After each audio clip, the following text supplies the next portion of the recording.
city of the sun. But on Saturday nights, the city smokes with the nation's most feared team, the Hurricanes. In '88, Miami has made all the tough stops on college football's road to excellence. And except for trouble in Notre Dame, the Canes have kept on rolling. Tonight, Jimmy Johnson says goodbye to 12 seniors, Hurricanes who've done it with a style all their own.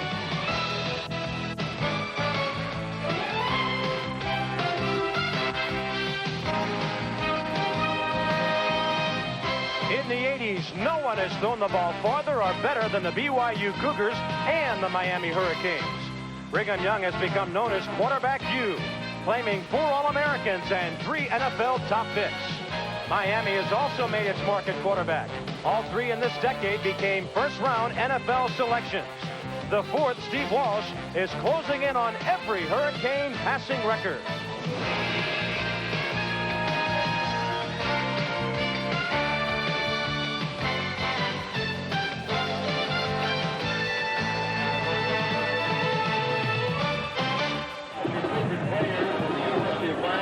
This is the Orange Bowl in Miami, the home of the Hurricanes of the University of Miami, one of the most feared teams in college football, especially on this field where they have been nearly unbeatable. In fact, they have been unbeatable here since Jimmy Johnson took over as head coach a couple of years ago.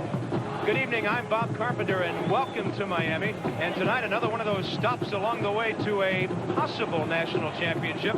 The Hurricanes need some help along the way, of course, but BYU in the way tonight as they play their 3rd consecutive tough game. LSU, Arkansas, and now BYU here this evening. So a tough one for the Hurricanes at home.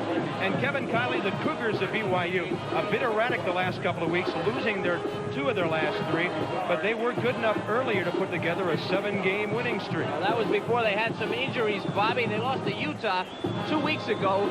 56 points they gave up to Utah. Very, very strange thing for BYU to do, but they do have some injuries. 8 turnovers in that game. I talked to Lavelle Edwards yesterday. He said he would like his team to be playing better as he comes to Miami. I'm sure everyone that comes to Miami would like his team to be playing well. But they do have some injuries. The one thing they do is pass the ball well, but they're going up against a team that passes the ball extremely well also. Well, you look back to the early '80s, and quarterback U was in Provo, Utah.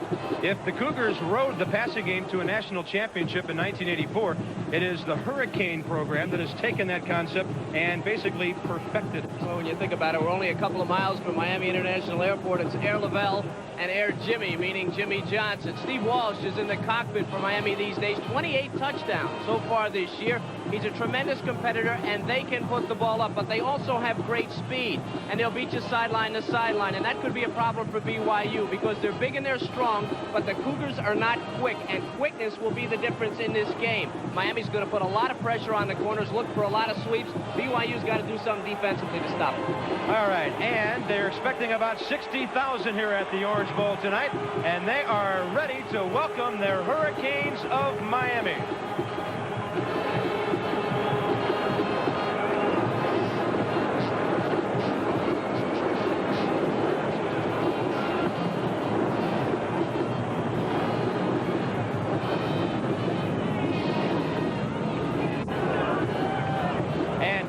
Sidelines is Chris Fowler. Okay, thanks very much, Bob. BYU obviously big underdogs tonight, 24 points in fact. Now, usually in their WAC games, they are the teams with the pressure on them, the teams with everything to lose and nothing to gain. The last time they were big underdogs, remember though, they beat Texas 47-6. They say they like the underdog role. They're going to come out tonight and play loose with nothing to lose.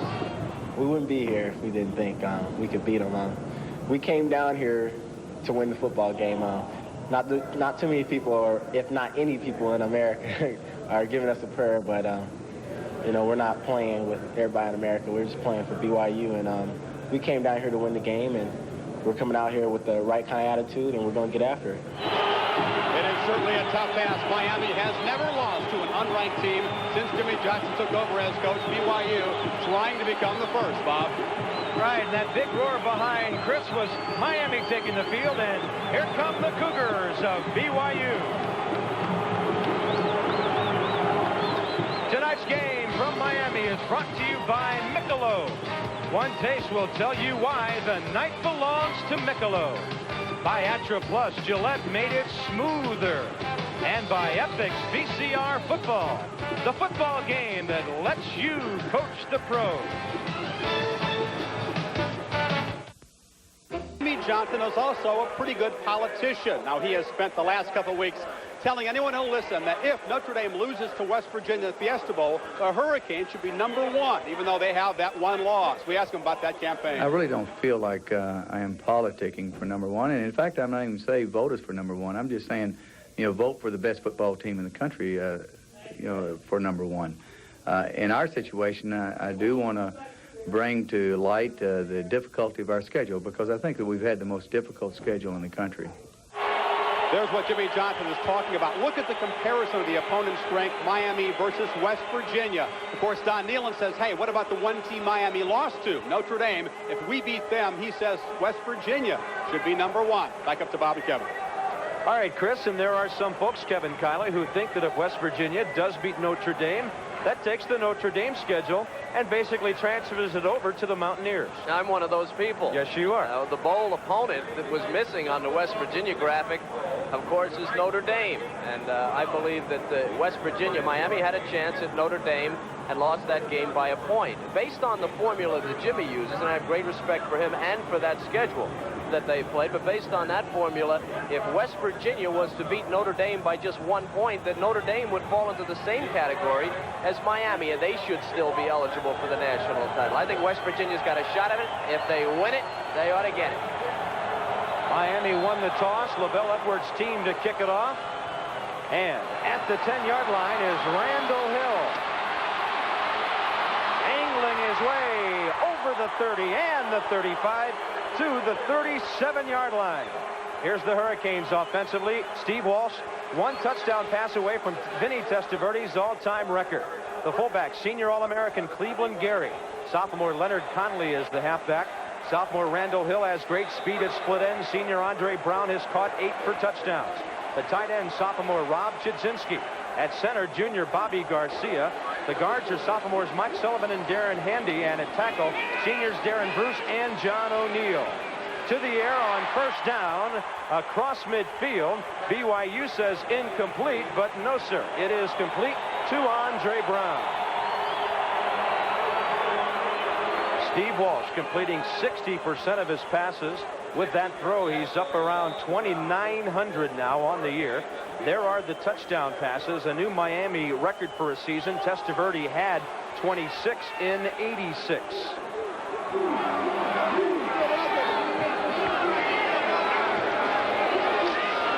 This is Leonard Conley inside the 40. Wrapped up by Eric Bergeson, and on the first 2 plays, Miami definitely on the move in the air and the ground. One of the problems BYU is going to have today is on the defensive line. This is a little hesitation draw play. You can see the Miami line just pushing people out. Mike Sullivan makes a big block, and then Leonard Conley, very quick. One of the things that will give BYU problems, the quickness, getting into the secondary.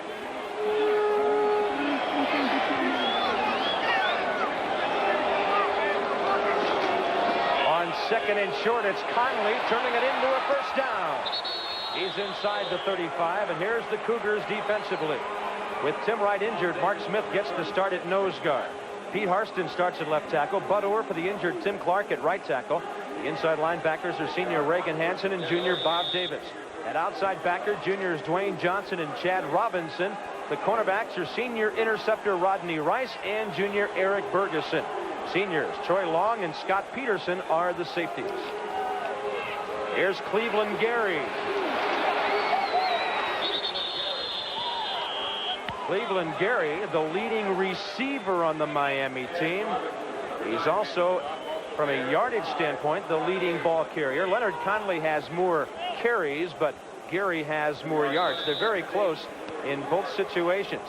LaVelle Edwards of the Cougars in his 17th year, and you see all the stats on him. What a turnaround since he came to the BYU program almost 2 decades ago. We'll talk more about that as the night goes on. Easily completed. Walsh to Andre Brown. Inside the 20, it's another first down. Eric Bergerson on the not too tight coverage, a gain of 14. And Kevin Kiley against that BYU defense. The Canes are making it look pretty easy. Well, BYU cannot afford to play these guys too tight defensively. Walsh goes right back, and you can see how far they are off the receiver. They can't get up on him, because if they do, the quickness of the Miami team will go right by him. They're hoping Miami take a lot of plays and make a mistake. This quickly, the ball is to the 18. Outside, it's Andre Brown again, averaging 17 yards a catch with 8 touchdowns. Rodney Rice, that talented left cornerback of the Cougars, 31, the man in on the stop. Rodney Rice has 6 pickoffs on the year, 12 in his career. And he's playing next to Troy Long at strong safety, who also has 12 in his career, 4 this year. So they have interception capabilities back there.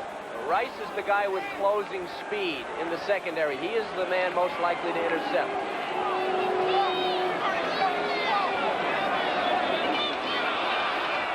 Conley wrapped up for a loss by Bob Davis, a 6'2 junior linebacker.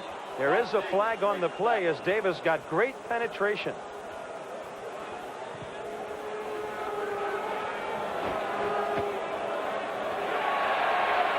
And against Miami, sometimes you have to encroach to get into the offensive backfield. Was the outside linebacker, number 9, Chad Robinson. Another thing that Miami will do to this team. On the defense. Second down. Because they do not have the quickness, they'll force them to try to get the jump.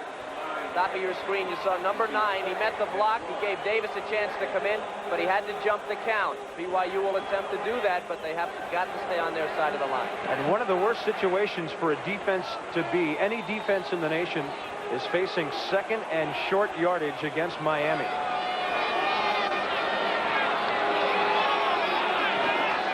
They'll go with the give to Cleveland Gary. First down inside the 5. Met there by Rodney Rice and Chad Robinson. It'll be first and goal for the Hurricanes. By the time they run the next play, there will be about 3 minutes elapsed in this game, and that's how quickly they've taken it down the field. Miami will check in a couple of tight ends here, Kevin. Randy Bethel and Rob Chudzinski on first and goal. BYU again has had trouble on the defensive line. They're missing some people. Tim Clark did not make the trip. Starting tackle. Gary into the end zone. He appeared to be stopped for little or no gain. And Cleveland Gary, 3 minutes and 4 seconds into the game, puts Miami on the scoreboard.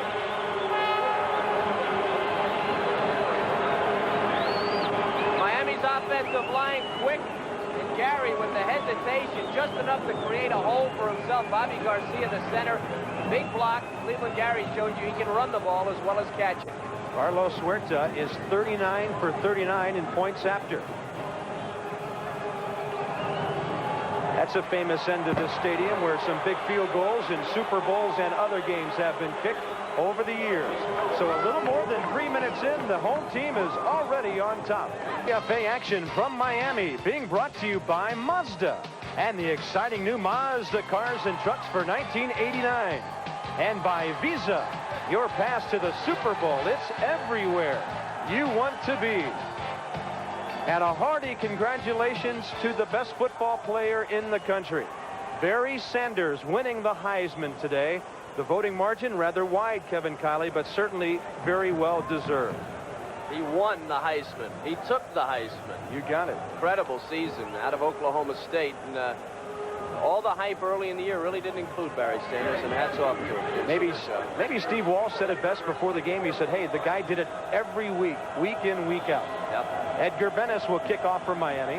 That was Tony Crutchfield and Stacy Corley you saw back to receive the kick. It will twist over to the right side for the return team, and here's Tony Crutchfield. Stumbling forward over the 20. Here are the Cougars offensively. The quarterback is junior Sean Covey. The fullback, junior Fred Whittingham, speedy sophomore Matt Bellini, the halfback, and a deep threat. BYU's top receiver, senior Chuck Cutler, freshman Bryce Doman with him. Senior Darren Hanley is the tight end. The center is senior Phil Nowahi. Seniors Warren Wheat and Don Busenbark are the guards. At tackle, seniors John Hunter and all WAC performer Brian White.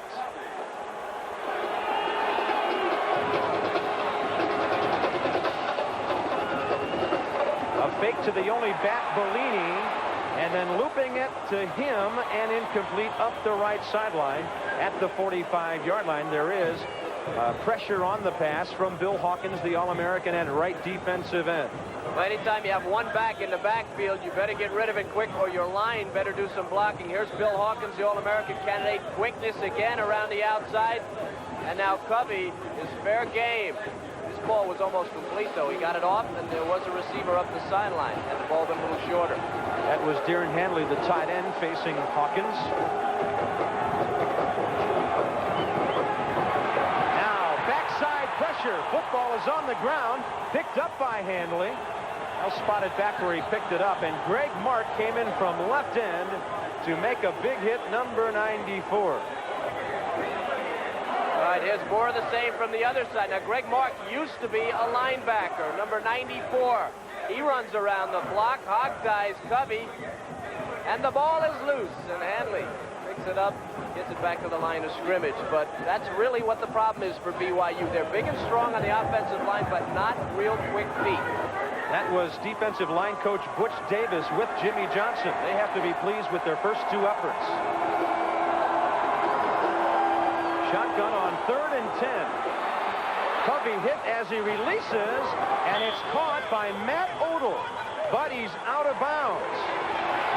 Matt Odell had not caught a pass all year. His father was one of the all-time greats at BYU, and just as number 19 thought he had that first grab right in front of the bench, they rule him OB. Take a look at it. I think that what they're arguing is whether he was pushed out of bounds. Odell goes up. Clearly would have come in. Charles Farms knocked him out. He clearly would have come down without help from Farms.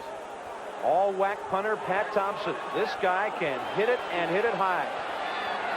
Averaging 45 a kick.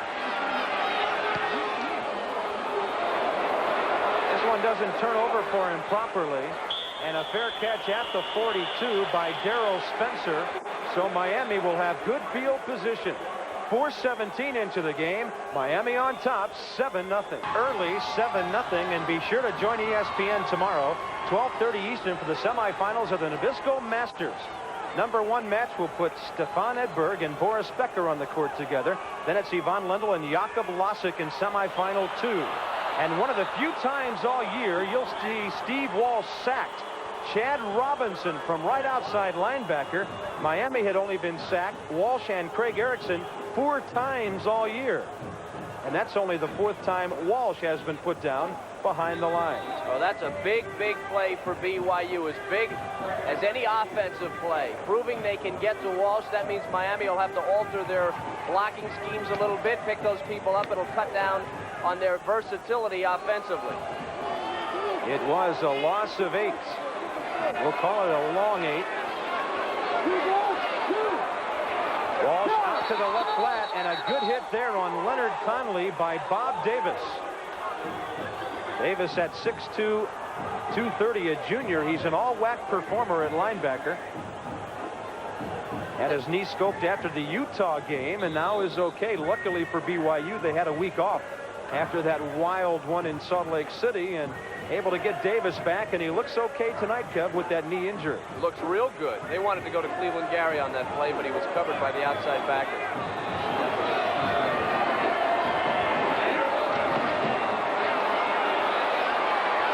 Walsh with time, but nowhere near first down yardage.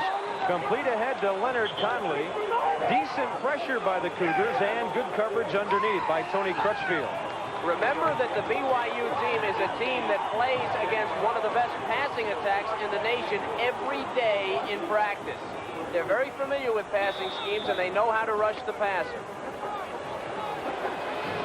Tim Kalau punting the ball to Rodney Rice. 6 yards a return, his longest of the year, 23. BYU should get pretty decent field position out of this kick.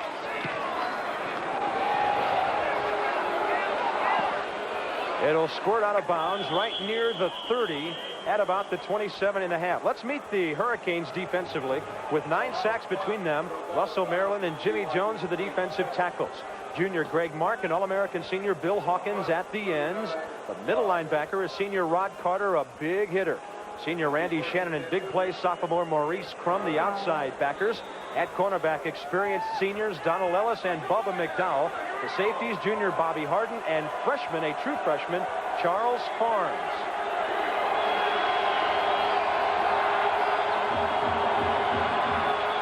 Good protection for Sean Covey, and out to the right side for the fullback, Fred Whittingham.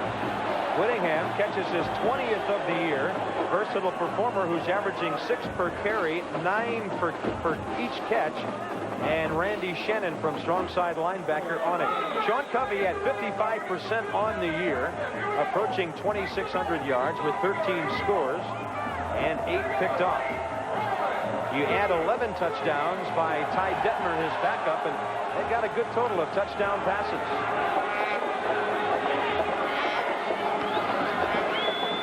Little jaw play off the shotgun. Mike Solito, the fullback who backs up Whittingham. Good yardage out near midfield before the safety. Charles Farms can knock him out.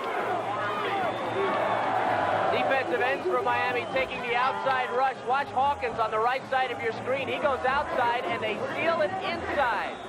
Solito knows exactly what to do. BYU not a power running team, but they will take advantage of your pass rush, and they do get yardage on the ground. They average 141 yards a game.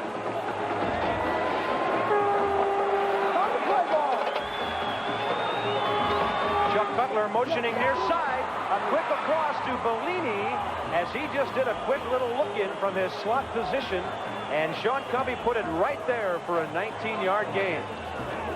One of the things Miami people were concerned about was the transition from the Arkansas wishbone to a passing game that is sophisticated as this one is, and you can see how quick they are to get the ball off. Covey to Bellini in the seam, bang, he's right past the linebackers and down deep into Miami territory.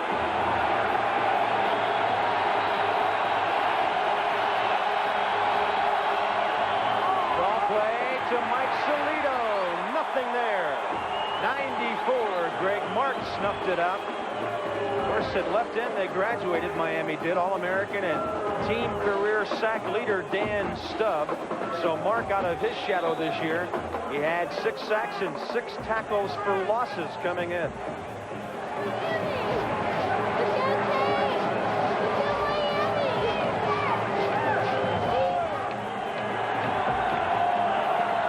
A loss of 3 on the play.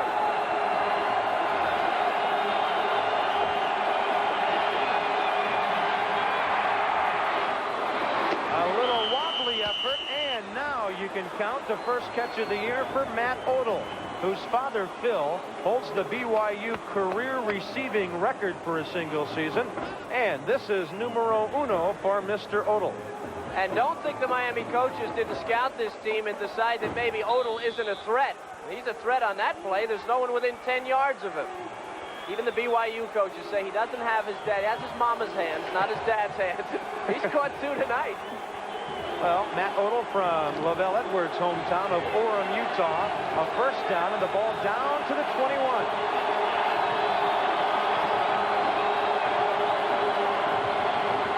Play action. Now Bellini right across the middle and wrapped up by Rod Carter, the middle linebacker, number 91. You might remember when the Canes played LSU on the road a couple of weeks ago, we made the point that early in the game often Carter will come up with a big hit that will often set the tone for his defensive teammates. He did it in that game, made a good tackle there, but not the big hit yet. Very difficult for linebackers against a team like this to get a good shot at a guy. Really, the best way is on a crossing pattern, but BYU is very sophisticated. Harvey looking for his 5th straight completion. A receiver is down in the end zone. No flags, as they were looking for Chuck Cutler, the all-WAC performer. Cutler's caught 10 touchdown passes this year. Appeared a bit of a trip near the goal line, and flags did not fly as Crum and Harden from weak side backer and strong safety were back on the coverage. Crum is going to be expected to cover people deep. He's a linebacker type. But frankly, the BYU receivers are not all that quick. They've only sent 2 wide receivers to the pros in all the years Lavelle Edwards has been there. These guys are not speed burners, they're possession receivers.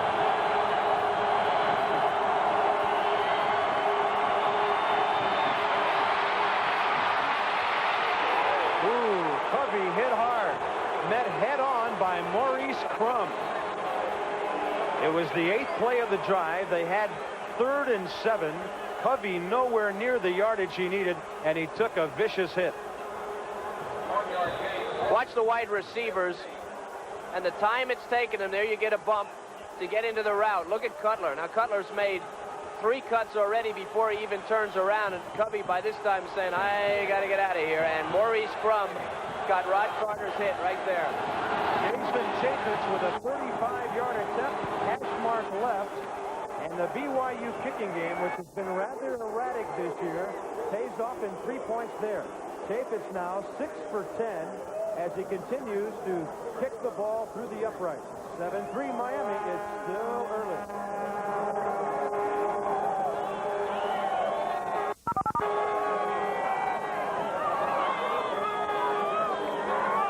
BYU player who has shown a tremendous amount of courage. He is Kirk Davis right behind me here, a senior defensive back.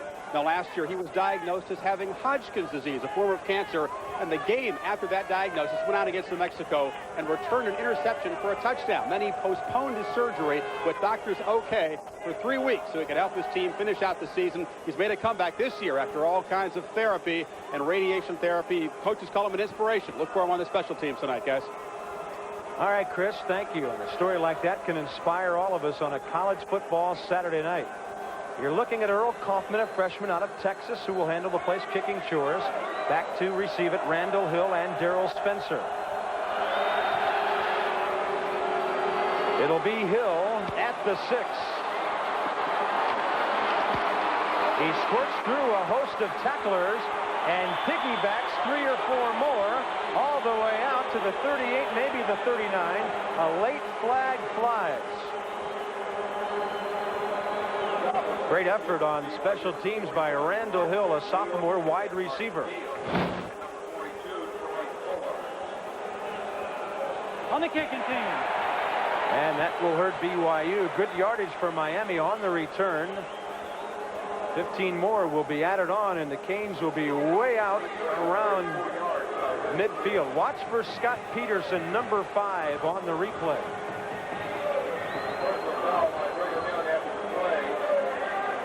He came in and hit Dennis Kelleher.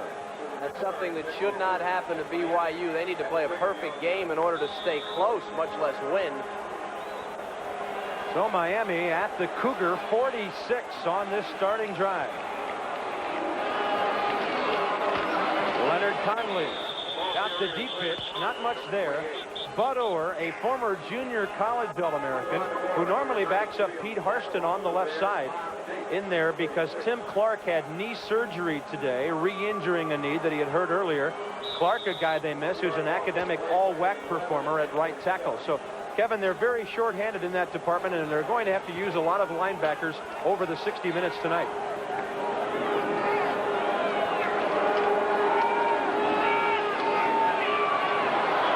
On 2nd and 11, Walsh out of the reach of Andre Brown. First down is so important to Miami. Over the last 2 series, they had the big loss from BYU on the last series, and then that running play for minus yardage on first down. Now, they were 8.6 in the first drive on first down, and now BYU has made an adjustment. Second straight drive that the Hurricanes will face 3rd and long.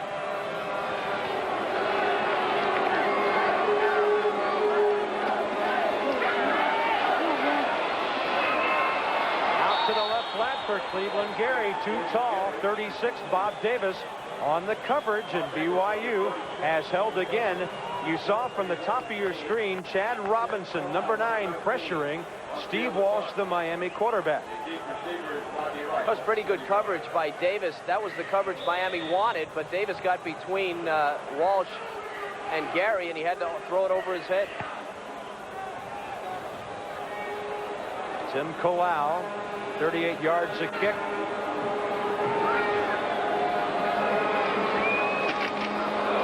Handles a high snap, and it is blocked by the Cougars.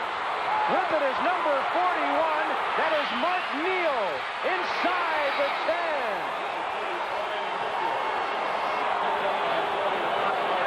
Brian Mitchell on the block, and then picked up by Mark Neal. Big play for the visitors on special teams.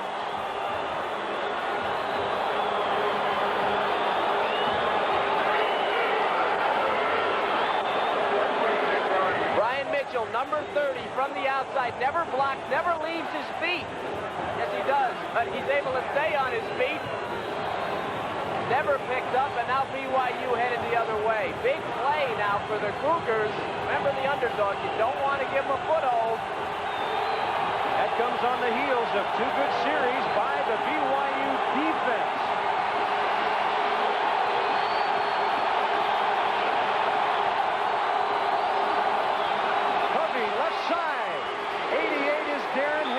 The tight end. A gain of a couple down inside the 6th. Donnie Ellis at left cornerback and Randy Shannon. Kevin, down at that end of the stadium, which is the closed end of this horseshoe, it can get very noisy and distracting to visiting teams. Well, the decibel level certainly did go up. Now, BYU is at a little bit of a disadvantage here. Normally, you try to run crossing patterns with your speed, but their speed can't match Miami. Look for a pick play, something quick. Covey's got to throw the ball hard. Don't hang it up there. Butler in motion. And the quarterback hit hard as he releases. Randy Shannon, 22, all over Sean Covey.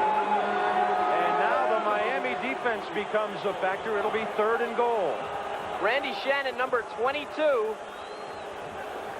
Again, that quickness on the outside, we've seen it 3 times now. Covey, BYU they really need to throw the ball quickly down here. They don't have the speed, and it's got to be a perfect pass with velocity because Miami can outrun everything, including the ball.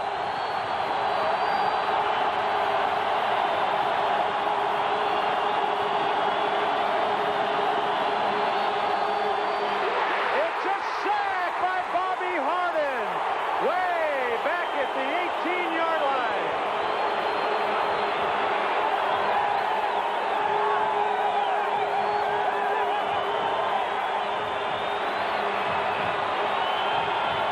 Well, you know Miami's coming. What this was supposed to be was a bootleg and maybe a run, maybe a drag pattern from the tight end on the other side.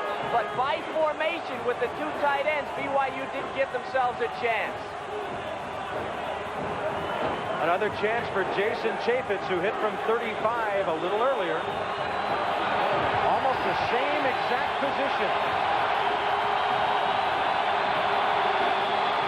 And he pulls it. And it is wide to the left.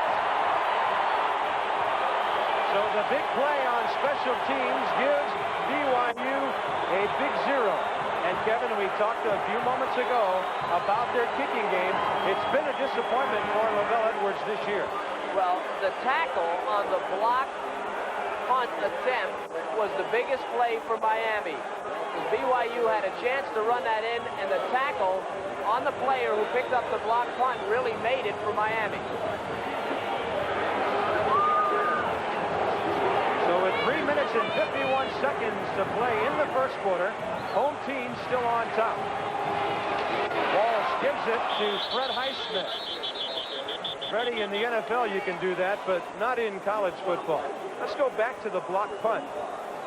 And we'll see who chases down Mark Neal.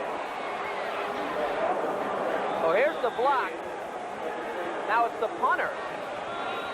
Tim Kalau, 19. Is the one that's going to save this. He's the only one that can make this tackle. He makes it on the 8-yard line. The defense takes over, but that is a big play because BYU will not get in the end zone that many times tonight. And they got nothing on the drive.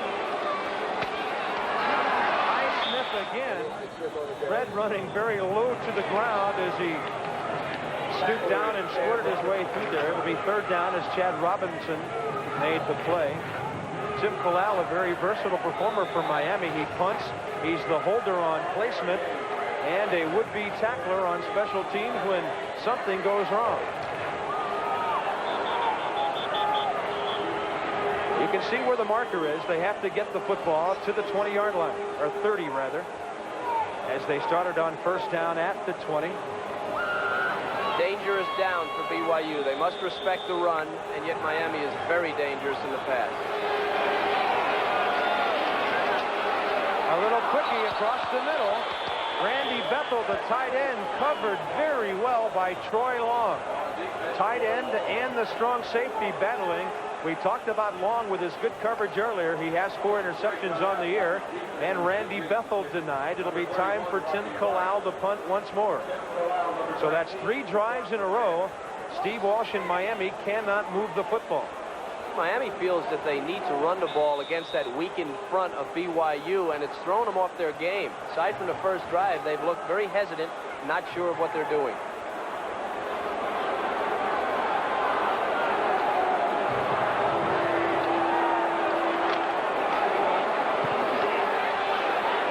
Won't turn over for Kalau. Rodney Rice. Nice little return inside his own 40. And he gets out near the 45-yard line. Bobby Harden with the tackle. 37 yards on the kick, 10 on the return. Coming into this tough game on the road, BYU head coach Lavelle Edwards very concerned about his club, coming off a 57-28 shellacking at Utah. First time the Utes had beaten the Cougars in 10 years.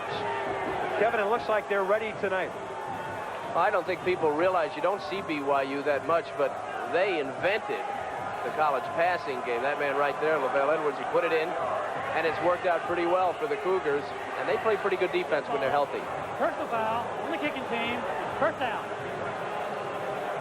I think the other thing, the key factor in this game is that the familiarity of BYU with the passing game of Miami. Again, they play against their own offense day in and day out, and they are very, very sophisticated. They're about to play in their 13th bowl game total, 11 of those consecutively. Good field position for the Cougars.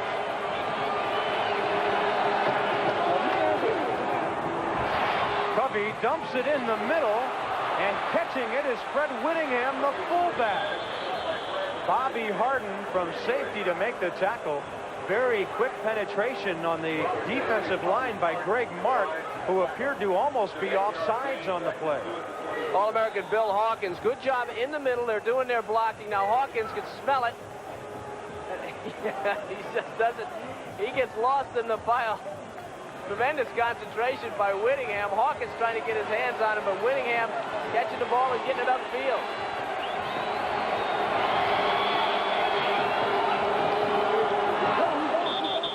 That time, Shane Curry is across the line too quickly. Sean Covey, 6 of 11 for 53 yards after that last strange completion. Offside. So the defense encroaching. Hey, talk about turnarounds. How about before Lavelle Edwards and after the head coach out in Provo? Jimmy Johnson, of course, has done an outstanding job on the heels of Howard Schnellenberger here. But before Lavelle Edwards, BYU averaged 3 wins a year over 47 years. After he came along, they took a WAC title. They had 1 in all that time. And now they've won 154 games, and they've won the conference 11 times.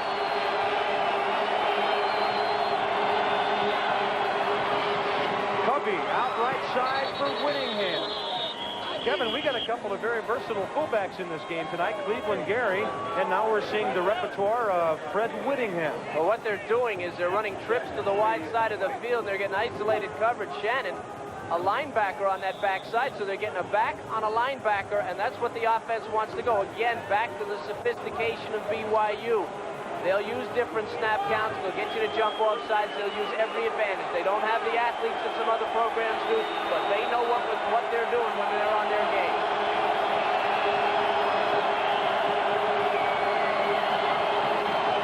Hawkins across the line. Was he drawn across the line? In and out of the hands of Randy Shannon. Flags everywhere as 54 Bill Hawkins came flying in from right defensive end before the snap. 1:02 remaining in the first quarter.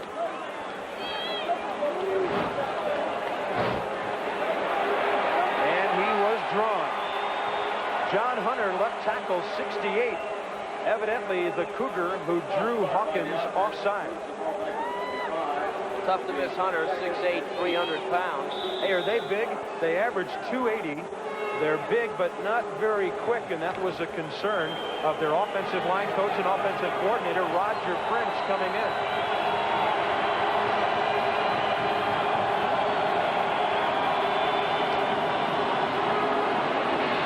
Covey stands in there, and it's intercepted. Bobby Harden in the end zone, his second interception of the year. No receivers nearby. Rod Carter made that play. Rod Carter, the middle linebacker, would not let the receiver get to the middle of the field, and Covey wanted to drive this ball up the middle of the field, but 91 in orange, Rod Carter, watch, right corner of your screen. He's going to leave it now. What he's doing, he's shadowing the receiver. And he'll come back into the picture. You see, he never let him get to the middle of the field. The interception made. Tremendous play by the middle linebacker. 91, Rod Carter. Pretty far downfield. All the way, step for step. Hurricanes at their 20, up over the top. And Andre Brown turning his back on the defense and waiting for the football. Brian Mitchell on the coverage, but an easy catch for Andre Brown, who did a 180 and cradled it out near the 35-yard line. So you really have to be impressed with Walsh. Walsh, not a tremendously strong arm, but he floated that ball. He knew instantly he had all day to throw it, and he just laid it in there. Very soft.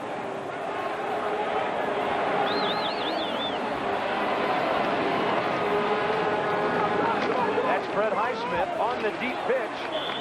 Looked like he was heading for the sideline, and then suddenly cut inside on Bob Davis, who got a hit on him. But a nice job of Highsmith getting out about 5 yards or so. Miami ran to the boundary, and the reason they did, because BYU has a speed problem. If they're really a deficiency against Miami, they have to put extra people to the wide side of the field defensively, so Miami runs to the short side of the defense, hoping to break it.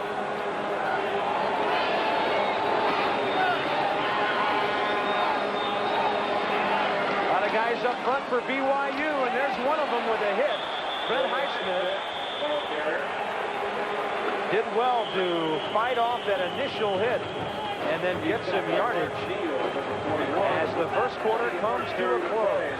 Lavelle Edwards' team has played well. They've wasted a big break, and after 15 minutes of play, Miami leads 7-3. Familiar story for the BYU defense as Rodney Rice, the cornerback, has injured his left elbow. Trainers and doctors just wrapped it in a soft cast and then a nice bandage. You see him being taken to the dressing room. He'll not return tonight, fellas. Boy, what a tough break for BYU, and also Lavelle Edwards looking ahead to that Freedom Bowl December 29th against Colorado. You hope that the career of Rodney Rice, a great senior, is not over. 3rd and 2. They'll run it for the first down with a fullback, the All-American, says the Football News, Cleveland Gary, averaging 4 yards a carry, 11.6 yards per reception. He is a versatile man. They look to him for the run on 3rd down. BYU again was leaning here, the left side of the line. Bethel, the tight end, making a big block. And then Gary, 226 pounds with soft hands, they say, and he'll go in the first few rounds of the draft, first or second.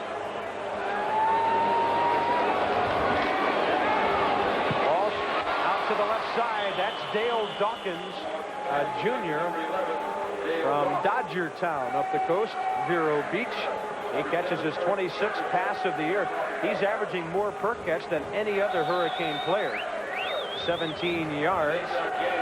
And Walsh had it right on the money. Look for Walsh to start picking on those corners with Rice out. BYU does not go very deep in the defensive secondary. It'll also limit their coverages, their nickel and their dime coverage. Oh, Rodney Rice's backup is Kurt Davis, the young man that Chris Fowler talked about earlier.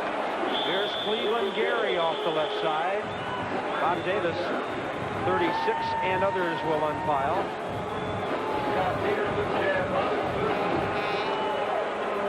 They have brought in number 30, a sophomore, Brian Mitchell, who normally backs up Eric Bergerson on the right side.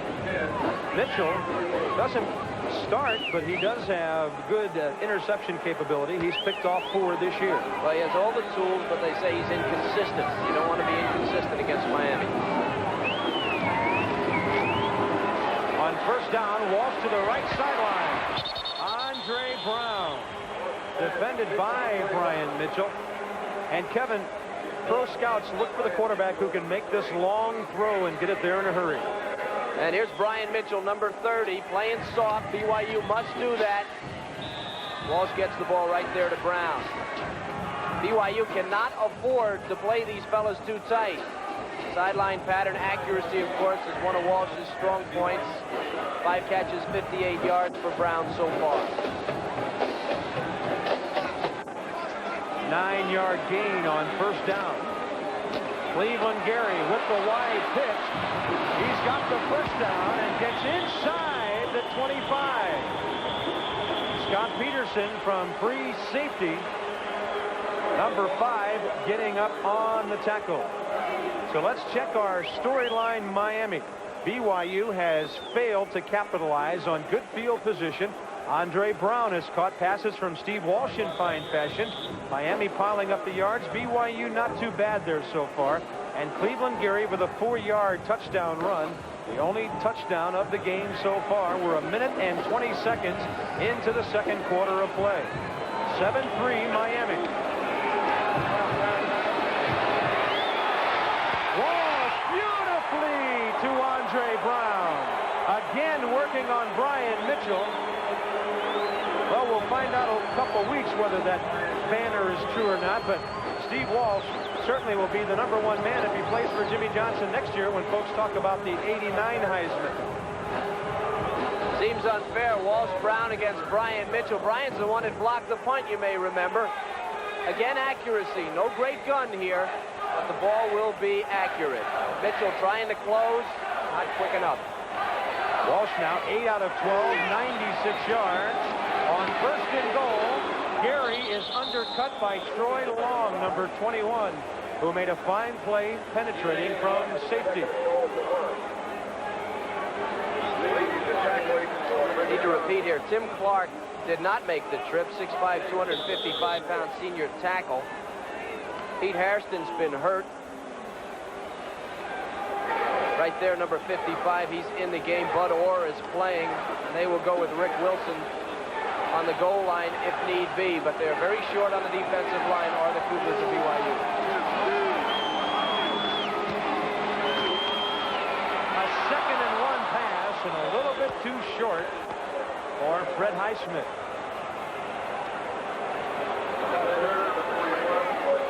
BYU loading up defensively. You can see all the white hats. So Miami decides to go for the short pass. I kind of question this call. Based on the injury situation for BYU, ball is short.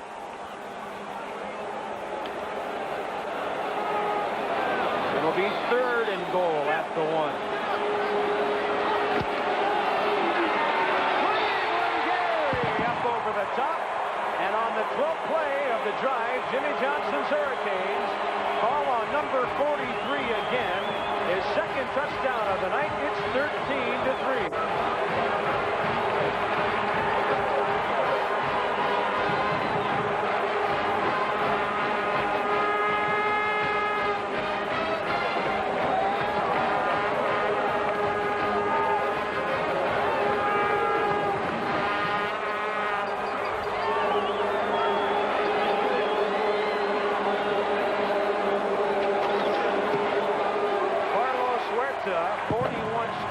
Successive points after through on the year, and Miami opens up an 11-point lead.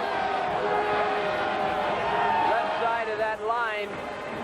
Here comes the right side of the line crossing over.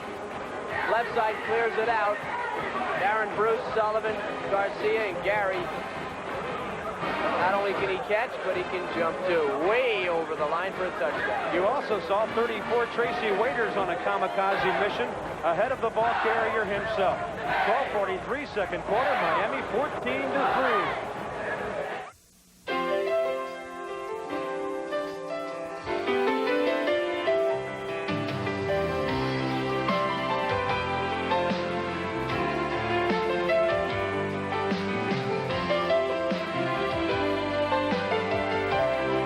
Almaden wine. Every glass is sheer pleasure, pure enjoyment. And that's all a great wine was ever meant to be.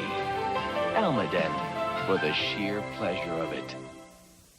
To explain the most advanced Volvo ever requires some technical assistance to properly show its multi-link independent rear suspension, the brain center of its anti-lock braking system, the power of an intercooled turbo, and the engineering responsible for its driver's side airbag. But the Volvo 780 isn't just state-of-the-art, it's art.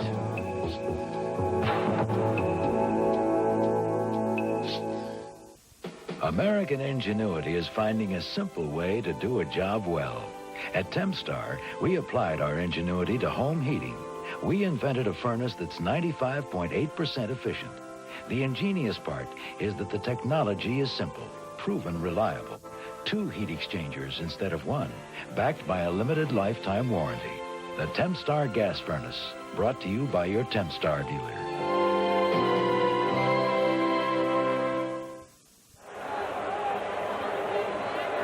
ESPN CFA Primetime Football from Miami is brought to you by Volvo, a car you can believe in. By Tempstar, the newest name in home heating and air conditioning.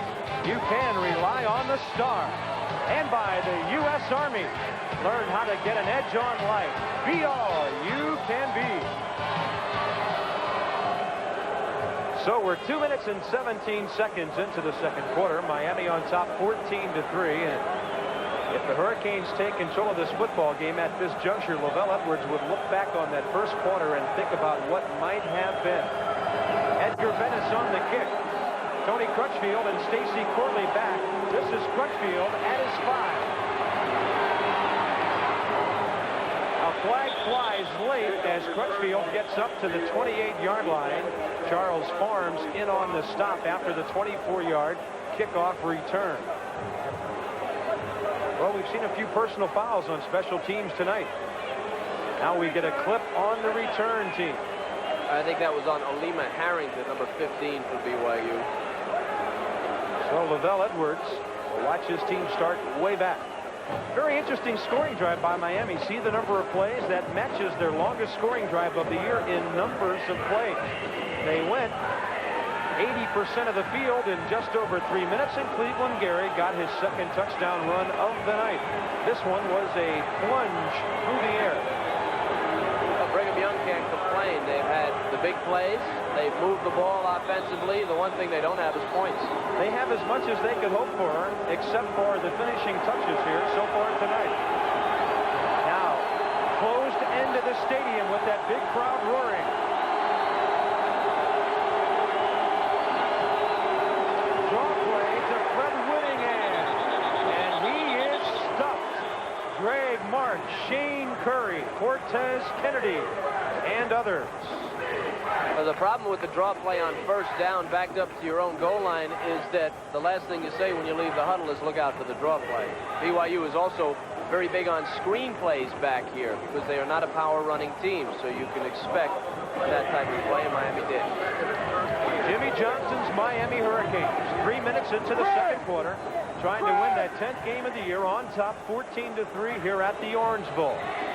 With Kevin Kiley and Chris Fowler, this is Bob Carpenter as we wrap up our regular season on ESPN and look ahead to Bowl week coming up at the end of December. Timeout has been called by the Cougars as Sean Covey will confer over on the sideline with Lavelle Edwards and offensive coordinator Roger French. NFL Game Day, all the crew will be with you tomorrow at 11:30 a.m. Eastern Time. They'll preview and feature the day coming up in the NFL. Then at 7 p.m. they're back with highlights of every NFL game played on prime time. At 8 p.m. our live coverage continues in the AFC as the Steelers visit the House of Pain to take on the hard-hitting Oilers. Mike Patrick and Joe Theismann call it for you tomorrow at 8 p.m. Eastern from Texas. been breaking a lot of face masks down there, the Oilers have this year. Sean Covey's been knocked for a couple of concussions. That's why Ty Detmer has played some, his backup at BYU. They got a couple of pretty good young quarterbacks here, Kevin. Detmer is a freshman. They also have Chris Hodge, a freshman out of Pocatello, Idaho, who stands 6'4", and they think he's going to be a good one in the future. Well, the pressure at BYU because of the quarterback position can ruin a lot of good young athletes if they're not handled properly. And of course, the BYU staff is aware of that, and they do handle them well.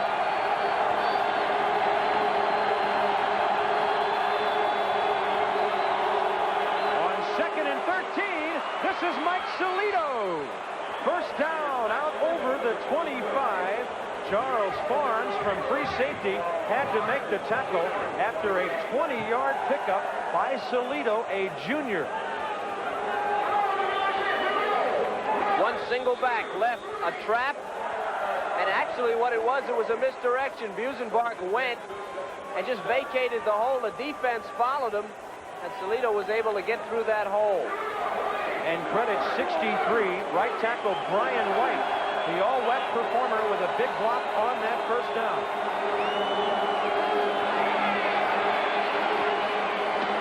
Into a crowd of players, Whittingham tried to catch it.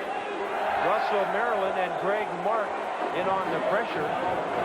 Well, that thing doesn't look right, and the reason I think it doesn't look right is because it's a very tight screen. They're not throwing it over the middle. They're almost throwing the screen off tackle. And I think one of the reasons they're doing it is because they don't want to keep the ball in the air too long by throwing that screen to the sideline because of Miami's speed. But a lot of people are getting bunched up in the middle, and it's not working.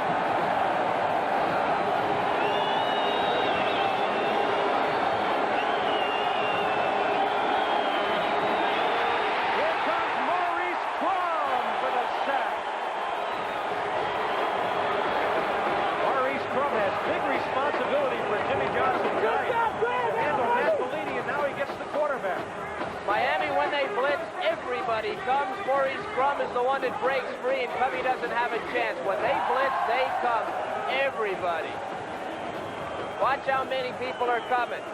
They have three guys blocking the tackle on the right, and they get him, but nobody picks up Crum. Very uncharacteristic of BYU, a passing team, not to pick up the blitz. And Bellini tried, but too late.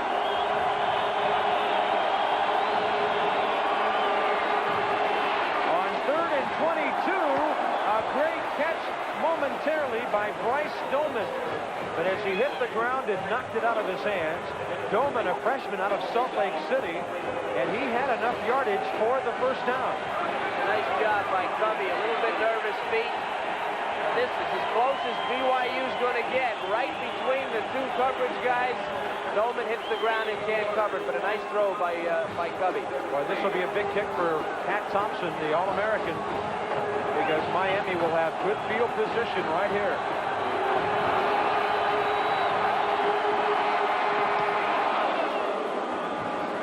He hits it to Darrell Spencer at the 41. Gets away from two tacklers. Down the middle. Inside the 35. He took a hard hit on the leg as he got spun around, but a big return by Darrell Spencer, whose longest is 43 against Missouri.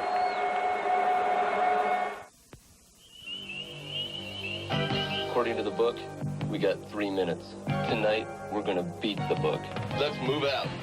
In today's field artillery, the emphasis is on training and motivation, because a high-tech system like this Army rocket launcher is only as good as the people who run it. We're here. All that you can be. Arm rockets, fire. Did we beat the book, Sergeant? We rewrote the book. Get an edge on life in the Army.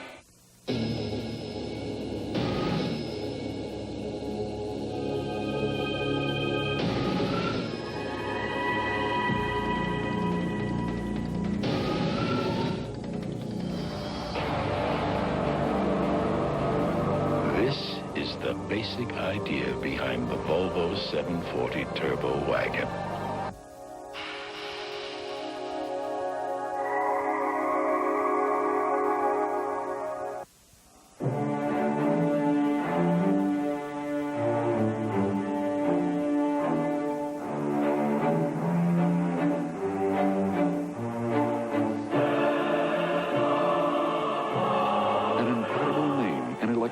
electronics is attracting everyone's attention. Gold Star. After all, when you pay attention to what people want, people pay attention to you. Gold Star, the brightest star in electronics. First rule of punt coverage, stay in your lanes. Number 25 and 65, Simtiatia, Devin Coggins of BYU get bunched up shoulder to shoulder together. And that's not good. As you can see, it allows the ball carrier to take off down the field and pick up big yards. You have to keep some space between you so he has nowhere to go. Good kick, 44 yards, but 25 on the return.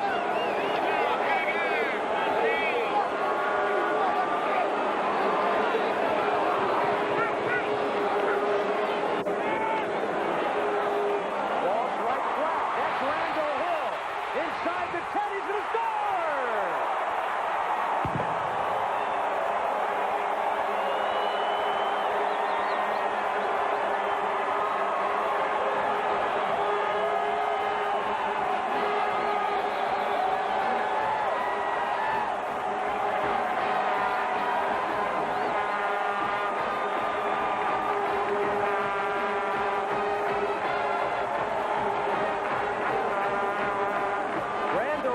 The fastest Hurricane speedster. He runs a 4.3740. That one covered 33 yards, and Jimmy Johnson's team is up by 17. Carlos Huerta for the point after. And with 10:14 left before halftime, it's 21-3. Kevin Kiley, he really turned it on after Steve Walsh got it to him.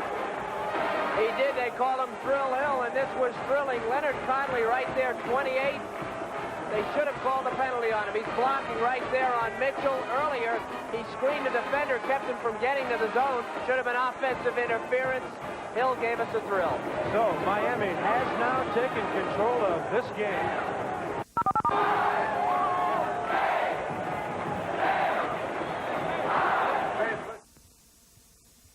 In 1908, Henry Ford said, "You can have any color Ford you want, as long as it's black." In 1988, you can have the best price on any Ford you want as long as it's from Galen Black Ford. As Central Florida's fastest growing Ford dealership, we're committed to giving you the best bargains possible. While other dealers have been using questionable advertising to trap you, one dealer is known for offering legitimate bargains on all their cars. Galen Black Ford. We say what we mean what we say. 14 remaining before halftime, and Miami has turned things on offensively. Steve Walsh has tied a Miami record, and the Hurricanes lead it 21-3. Edgar Venice to kick it off to Tony Crutchfield or Stacy Corley. Crutchfield inside his 5. And good play on the special teams by the Hurricanes. And a look back at the touchdown, Kevin. Under the arrow, Leonard Conley screening the defender while the ball was in the air. That made the play. You can see Randall Hill. Peterson never could get there after it was the equivalent of a block while the ball was in the air. Randall Hill gets free down the sideline, giving assist to Leonard Conley and the official. And Steve Walsh has now equaled Vinny Testaverde's 48 career touchdown passes. It comes in Walsh's 22nd game started. It's also his record 29th of this 88 season. BYU on the ground with the fullback, Fred Whittingham. Whittingham played on that national championship team of 84. We haven't mentioned this, but as followers of BYU know, a lot of these players will play a year or two in Provo, go on their missions for the Mormon Church, come back. Their average age is a lot higher than any college football team, and you'll see some guys that have been played in 83, 84, and 85, back and still playing in 88.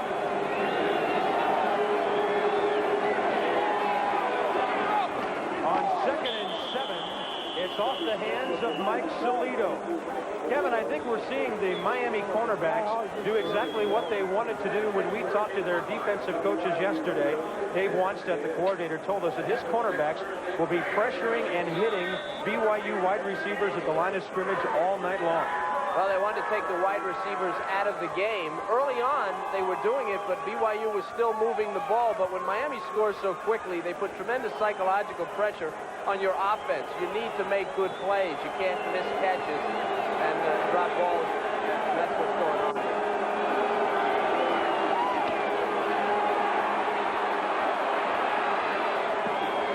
Sean Covey has it intercepted. It's Bobby Harden again. All the way down to the 25, and Miami has it once more.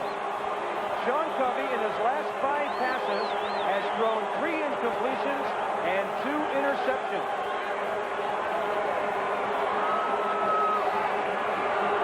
Flagship of the Hilton chain. Well, Covey does first a good thing by getting away from the rush, and then this never should have been thrown. I think it was intended either for the tight end or the crossing receiver. Harden just sitting out there playing safety. Covey floated up again. That speed of Miami, if you float it, the longer the ball is in the air, the better chance Miami has of getting it, not BYU, because Miami is quick. Miami Hurricanes now with 14 interceptions on the year. 2 of them here tonight, and now the route could be on if they take it in from here. They're at the 27, leading 21-3. We're only less than 6 minutes into the second quarter. Walsh wants a touchdown, and it's just beyond the reach of Dale Dawkins. Coverage on the play from free safety Scott Peterson. Dawkins, a rangy junior. He's 6'1", 194. A little bit taller than Randall Hill, not with his speed. But Jimmy Johnson, who lost some great receivers last year, Michael Irvin, who went to Dallas, Brian Blades to the Seahawks, and Brett Perryman to New Orleans, has replaced them, as has Steve Walsh, with some pretty good performers.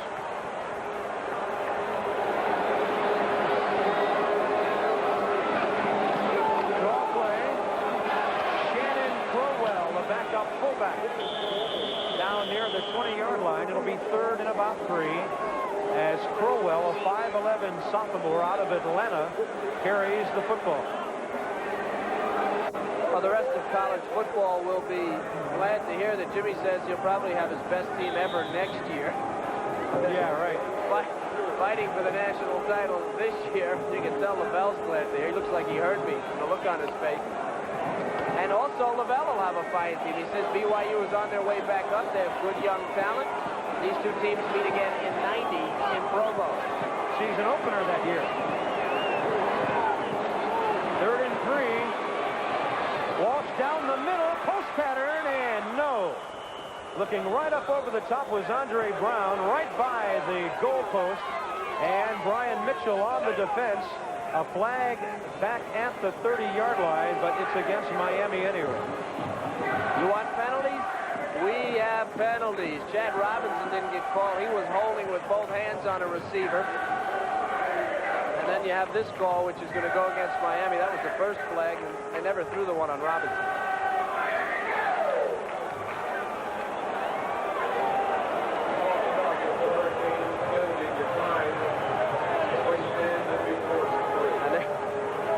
Another one. Eric Ferguson on Randall Hill. Carlos Huerta is on.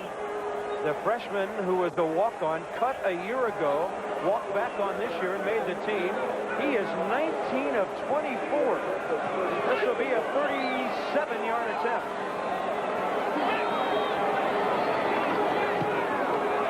So he is an 80% field goal kicker. Huerta, no problem at all. And with 8:17 remaining before halftime, Miami gets 3 and leads 24-3. And Carlos Huerta now has the scoring record. Not a bad walk-on. Well, Carlos proved one thing. Keep walking. Uh-oh. It's going to be one of those, huh? Yeah, a lot of push-ups for the mascot tonight.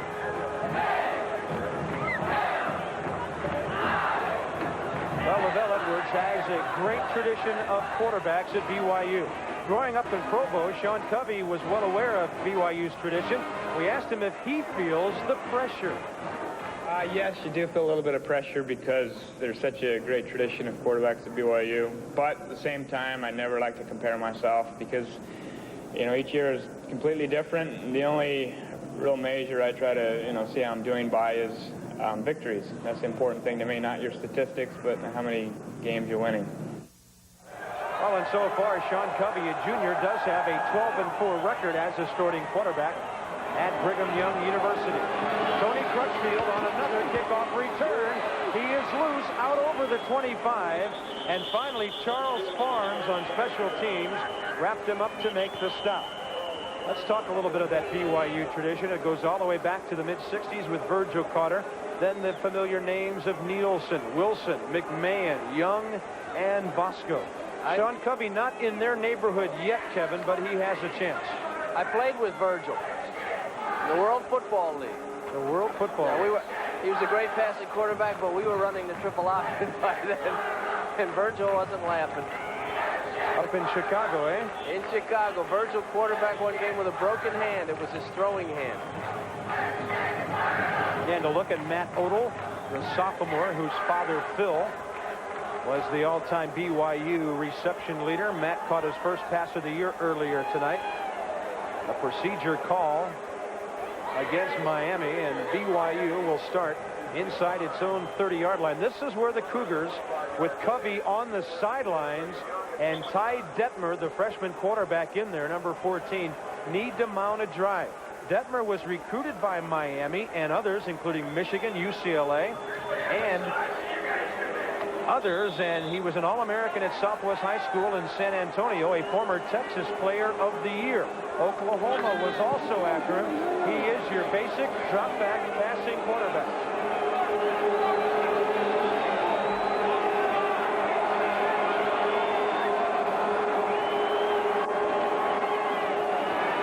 Little play action out to the left side for Chuck Cutler. He'll gain about 9. Cutler's had a quiet evening so far. Chuck, an all-WAC performer, has caught 1,000 yards in passes now. His reception total up well over 60. He's caught for 10 touchdowns. All the stars tell you that he is the #1 Cougar receiver. That's his first catch of the night. Tough kid. A couple of years ago, he had broken bones in both hands and was playing. He's a receiver. He's out there catching the ball with 2 broken hands.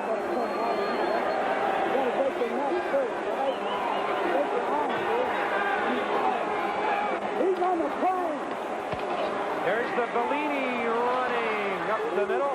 Matt Bellini got the give. There's a flag back at the line of scrimmage. A 13-yard gain for speedy Matt Bellini, as the defense was offside, and Miami will retreat as BYU moves the chains. Russell Maryland, number 67. Watch him. Now watch him get, there's your offsides. Now watch Maryland getting shoved in and pushed over there by Brian White. A nice block on Maryland by Brian White, and Bellini able to get big yardage to midfield.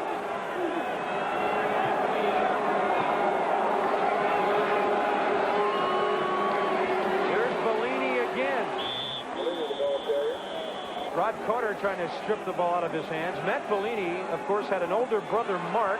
Many of you may have heard of him. He was an All-American wide receiver at BYU. Went on to the NFL with the Indianapolis Colts.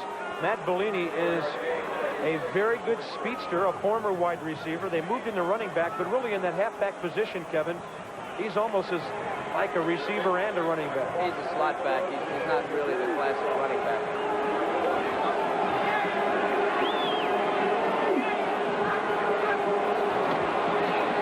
Like Russell Maryland jumping a bit that time. There is a flag laying near the line of scrimmage. Rod Carter on the stop there. And it was 67 left tackle Russell Maryland encroaching that time. Down to the sideline. Here's Chris Fowler. Okay, Bob, an update on the injury to Rodney Rice, the BYU cornerback. Doctors say he has broken both bones in his left forearm. They have him in a cast. They say he will not be able to return for the Freedom Bowl game against Colorado in December. Bad news. Boy, that is a shame for Rodney Rice, who has had such a fine career at BYU. So the senior out of Atwater, California, is through as a Cougar with 12 career interceptions.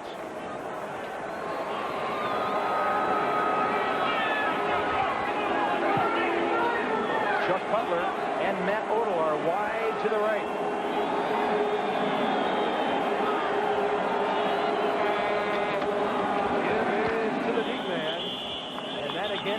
Matt Bellini.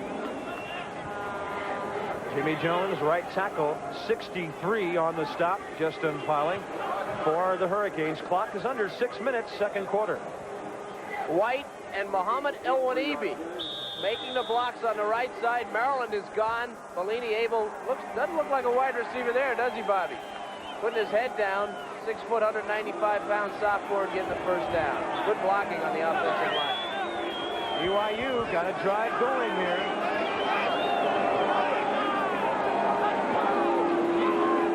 Draw play, Mike Salido twisting his way down to the 30 of Miami. That's great yardage on first down. Robert Bailey, who backs up Charles Forms at free safety, has to pull down number 22, who's made a couple of nice plays here tonight. The Hurricanes now basically thinking pass. Time running out. BYU down by a bunch of points, 21 points. Thinking pass, and BYU's offense, as always, does what you don't expect them to do, so they're taking advantage and running the ball.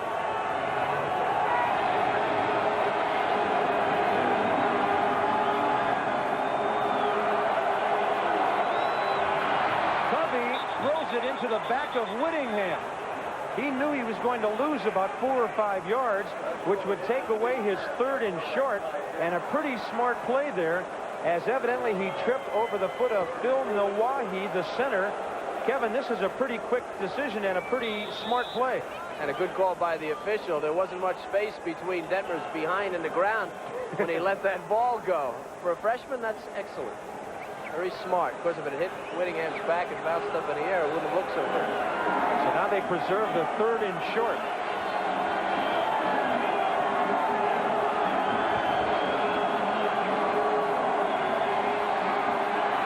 A deep drop, and he rifles it. Intercepted! Another one for Bobby Harden. His third of the night.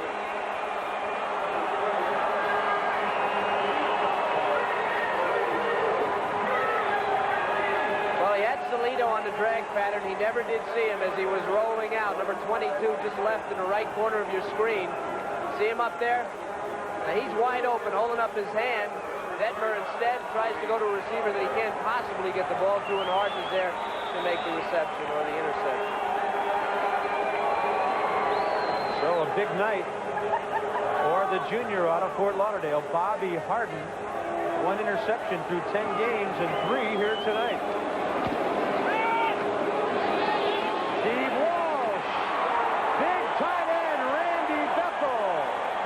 Looked like it was going to be intercepted, and suddenly Bethel got tall in a hurry. He's 6'3", 240, and he pulled it down.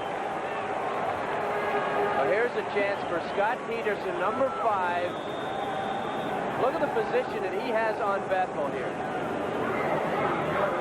Bethel makes a tremendous catch, tremendous concentration. Peterson, 225 pounds, had a chance to come across him and knock that ball loose, and he chose to go for that one shoulder. 26 yards on the pass. Walsh with time, hit as he releases, and trying to come back to it was Andre Brown. He lost his footing on the natural turf here at the Orange Bowl. So the clock stops with 4:06 remaining in the second quarter. BYU's defense desperately trying to keep Miami from scoring, trying to keep this a 3-touchdown game at 24-3. Steve Walsh is 10 for 17 for 156 yards and a record-tying touchdown.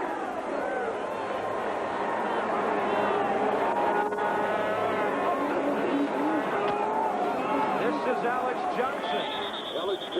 He spells Leonard Conley at halfback. Johnson, a 5'9" sophomore. Mark Smith at nose guard, in on the tackle. Dwayne Johnson helping out from outside backer. Dwayne Johnson, number 54. Chudzinski trying to block him. He keeps the outside leverage and then steps inside for a face-up tackle. That's excellent outside linebacker play. Remember again that BYU's defense has just been hammered injury-wise. They don't have any of their, or not a lot of their top people are missing. And that has to hurt them. Certainly hurts their continuity. Walsh with time down the middle. There's the tight end again. Check it. It's the flanker, Andre Brown, 83, not 93, Randy Bethel. Andre Brown is having a big night here so far this evening. He's caught 8 touchdown passes on the year. He's now nabbed 7 for 93 yards here this evening. BYU was going to give them the short delay patterns over the middle, the crossing patterns. They felt if they could keep Miami underneath them, give them some yardage, but not give up the big play, that they would be able to control them. A pass to Randall Hill, of course, messed up that particular philosophy. The significance of that sideline shot was that 24 Tony Crutchfield was leaving the nickel back on third down situation. Alex Johnson still fighting down near the 25-yard line. Dwayne Johnson wrapped up Alex with help from Bob Davis. Clock continues to run with 2:50 remaining in the first half. Miami with a drive here that could not only give Jimmy Johnson's team a big lead, but could also really send the Cougars into the locker room sucking air. They've been on the field for a while, and they've been putting up with some punishment on this drive. Out to the left side, Shannon Crowell. He'll get a couple of yards as Scott Peterson, the free safety, number 5, knocked him out.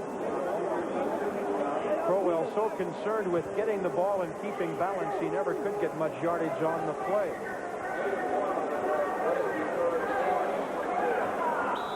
Miami 9-1. BYU, playing its 12th game of the year, is 8-3. Nebraska head coach Tom Osborne scouting the Hurricanes for the big Orange Bowl game coming up. Will be with us at halftime. We'll also check out the Heisman situation. And Tim Brando updates you on the world of college football. Up over the top, and it hits the helmet of Eric Ferguson. Randall Hill, the intended receiver. Ferguson here appeared to have the ball hit him right between the wires on the top of his white helmet. They're booing because they didn't get a penalty, but it looked to me like Randall Hill went after Ferguson a little early. Here's Ferguson, arm, and they're both pushing, and Hill grabbed him by the ear holes there and pulled him out of bounds. Carlos Huerta again. This will be a 41-yard attempt from the left hash mark.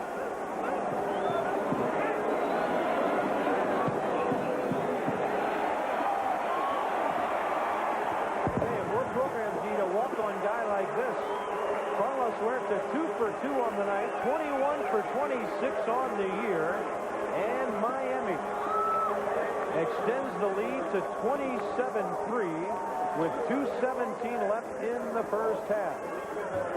The student athlete of the game is brought to you by the U.S. Army. Get an edge on life. Be all you can be. And tonight's recipient, BYU split end Chuck Cutler. Chuck, a 3.5 grade point in business administration, and is looking to be named first-team academic All-American for the 2nd consecutive year.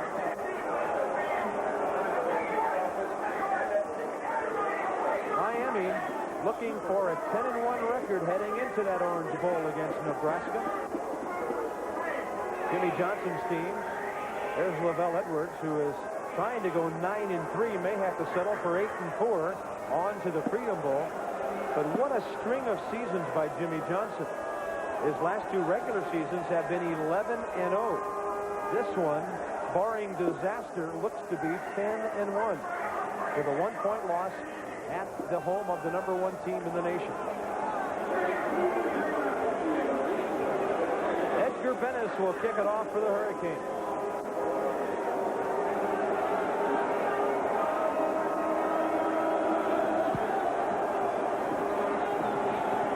Crutchfield at his score. Right there to meet him was Miami's Doyle Aaron, the wide receiver, seeing action on special teams. Hey, how about the last 5 years? Miami better than Nebraska. BYU is 5th. The familiar Sooners and Auburn in there, of course. In the 80s, Nebraska overall a bit ahead of Miami. But the last 5 years, the Canes have been the best. I think a lot of people would be surprised to see Auburn in there, but those that know college football wouldn't. But most fans don't realize what a great job Pat Dye has done down there in the Southeast Conference.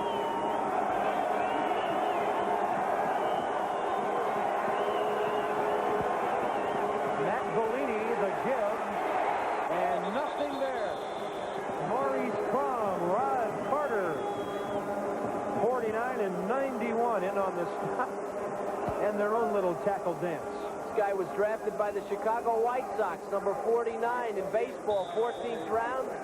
He'd rather play football, and that's why. He said if they gave him $40,000, he would have gone. They offered him only $35,000, so he stayed. There aren't many 14th round picks getting 40 grand. Detmer is sacked by Russell, Maryland. Third sack of the night by the Miami defense. Russell, Maryland, a 6'2 sophomore who goes 272. What a find out of Chicago for Jimmy Johnson and his staff. And a timeout called by the Hurricanes. 1:21 second quarter. Miami 27-3. Goodyear Blimp Enterprise based up the coast in Pompano Beach, Florida. Tonight's captain is Dick Esch, who hails from Sunrise, Florida. Those are some of the gorgeous shots we get from overhead from the Goodyear Blimp.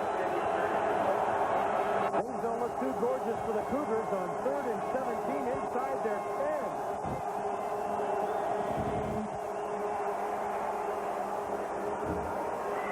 And what a catch, Bryce Doman. First down out to the 42-yard line, a 32-yard gain, and what a throw. Tremendous job by the offensive line. Detmer needed all day to throw this ball, and that's what he got from the offensive line, picking up everybody. You can see Maryland never even got close. Detmer got his lunch after he threw it, but look at this throw. To Doman, tremendous concentration and out of bounds. First down. Charles Farms, number 2, the last man to have a shot at it, got there an instant too late. Greg Mark pressuring the quarterback, and Detmer hits Bryce Doman again. Doman, a 6'1 freshman from Salt Lake City. They like him because of his speed. Jeff Franson is the starter over there, but the coaches have not been very pleased with the junior lately, so Doman and freshman Tyler Anderson getting some playing time. Intercepted, Donnie Ellis, and he might go.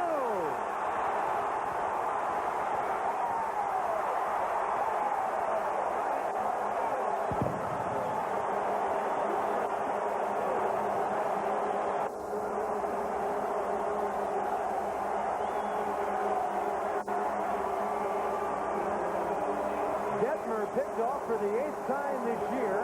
Donnie Ellis with his 2nd of the season, his first for a score, and Miami leads by 30.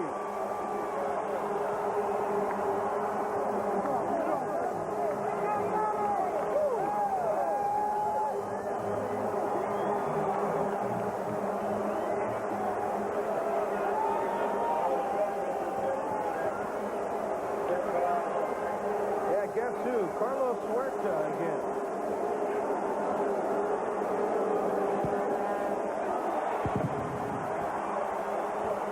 He's 4 for 4, 2 for 2 in field goals, and with 35 seconds left in the second half, the route is on. Well, if you look at Detmer's head from the time he took the snap, and that thing just hung up there, a wobbly pass.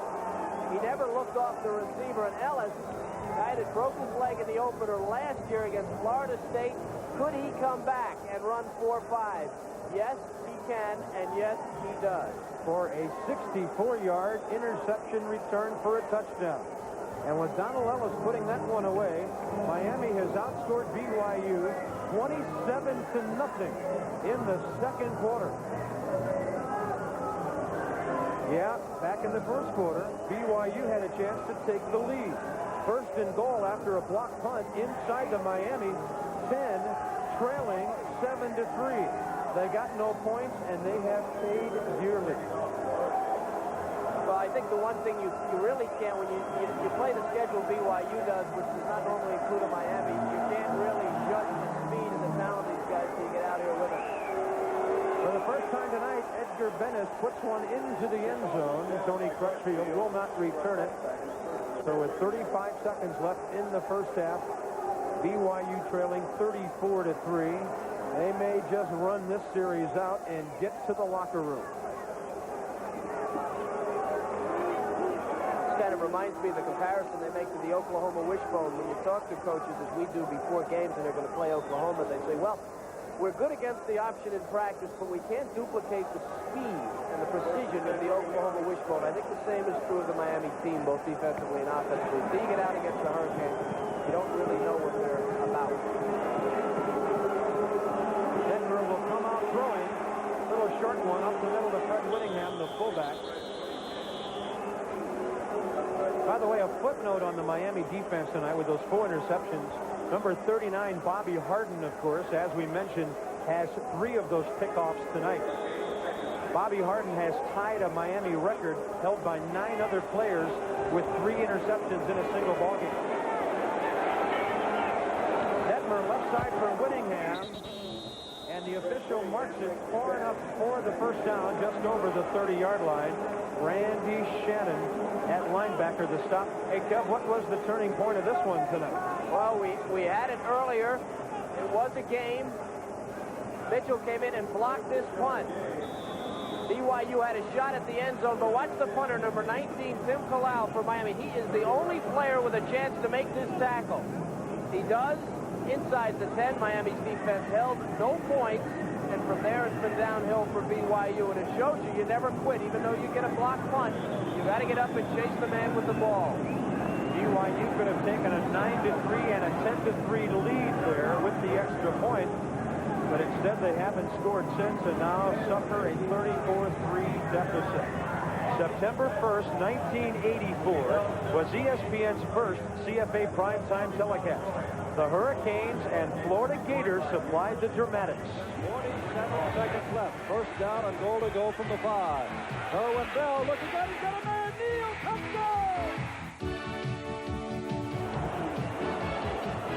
He's going to go in the end zone. And back in the end zone is Eddie Brown.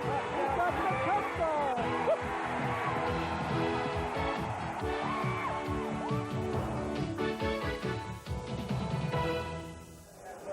Ernie Kosar, one of Jimmy Johnson's great quarterbacks here. Howard Schnellenberger, of course, developed some of that earlier talent. And tonight, of course, we conclude our 5th year of CFA football. We're proud of that and happy to be back next year as ESPN kicks off its 6th season of CFA college football. Last play of the first half, and it's a sack for Greg Mark. Behind the line of scrimmage, getting Ty Detmer, Miami's 4th sack. So they get 4 quarterback sacks. I'm strapping them on right now. We're getting ready for the second half here as Miami will kick it off. Carlos Huerta has kicked a couple of field goals, but he does not handle the kickoffs. Edgar Benessa Jr. does. He's number 1. 34-3, Miami over BYU. And this one is rifled into the end zone. A yard deep, and Tony Crutchfield will bring it out, and he won't bring it out far. Wrapped up by Charles Farms, that freshman safety, seeing action on the special teams. Okay, Bob, here, of course, with Jimmy Johnson. Coach, your players realize that not just a victory, but a convincing victory gives you more ammunition for the pollsters. Oh, yeah, we're not concerned about convincing victory. We're not concerned about pollsters. All we want to do is go out there and play well. It's important for our football team to play well every time they walk on the field, regardless of the situation, regardless of the score. Okay, thanks very much, Bob. Chris Fowler moments ago with Jimmy Johnson, and now the Cougars have to get that drive started here in the 3rd quarter. Ty Detmer, the freshman, is the quarterback, and he hits number 19, Matt Odell, on a slant in, and Odell has his 2nd catch of the night. Let's talk about statistics in the first half of play. Each team with 12 completions, Miami with more yards, also more rushing and more total yards. But BYU ran more plays and had the ball more, Kevin. Yeah, but the thing that doesn't show in the statistics is the trouble that Brigham Young had close in the red zone, getting into the end zone. Cost them the game, probably. Detmer with a draw play to Mike Salito. And he is wrapped up by Greg Mark. Mark out of New Jersey has come south and has established himself already as an outstanding defensive end in his junior year. Used to play a little tackle, likes defensive end because he doesn't have to take the punishment that he did at the other position. Also played some outside linebacker And now it'll be 3rd and 4.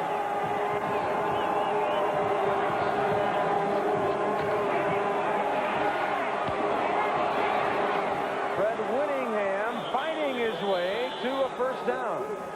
Maurice Crum, the weak side linebacker, riding him but unable to stop him. And Winningham again showing his versatility as a fullback who can catch the ball. Maurice Crum on the blitz gets picked up. That's what BYU does so extremely well. And allows Detmer to get the ball off, complete the pass. Now BYU classically does a tremendous job picking up the blitz. They had some problems in the first half. Started off well here in the second half. Winningham, 6 catches for 37 yards.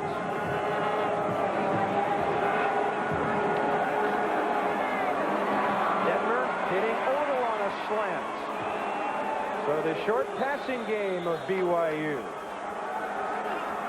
is coming to the forefront after a very mysterious first half when they punted after 3 plays, went 8 plays to a field goal, and then after the big turnover could not hit the field goal, then suffered interceptions galore. 4 of them total in the first half, and Miami moved out to a 34-3 lead. That field position late in the first quarter was the difference in the game. They couldn't convert.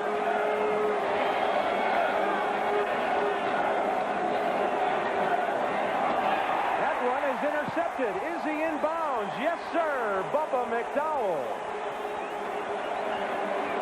At least the initial call says he was. The receiver appeared to be running a pattern out of bounds. Now they're going to bring it back. The officials evidently have overruled the initial call, and he has been ruled out of bounds, has Bubba McDowell. Looks like a ballet dancer here. Detmer again probably shouldn't have thrown this ball. Bubba's the only one who can get it. If the inside foot had come down first, he would have been in bounds, but it was the outside foot. Nice play, though. Solito and Matt Bellini the backs on 3rd and short. They will split as Detmer throws. Wobbly into the ground. Intended for Solito. Randy Shannon on the coverage. And BYU facing 2nd and short. Unable to convert 2nd or 3rd down. And the head coach obviously very unhappy. I think that ball was tipped, Bob. Had the trajectory to indicate it was. Matt Thompson will kick it to Darrell Spencer.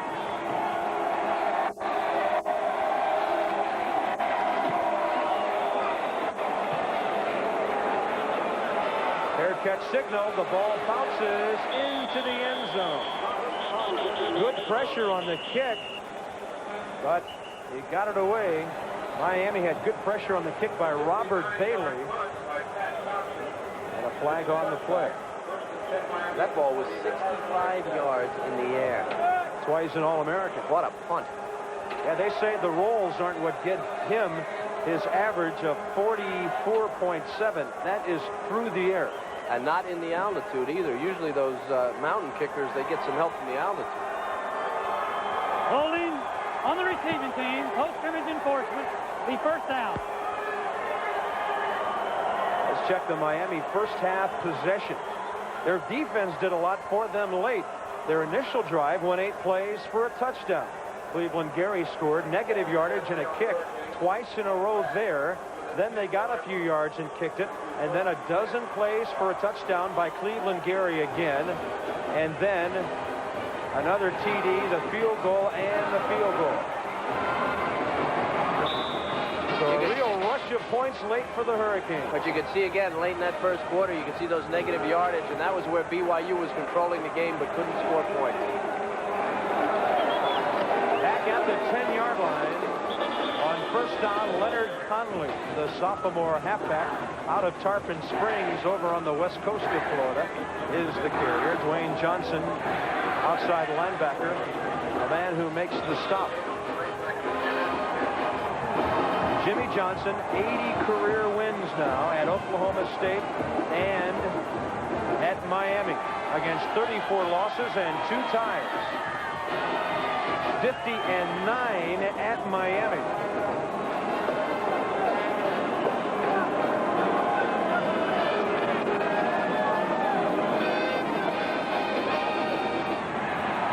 Dawkins on the reception out near the 20-yard line.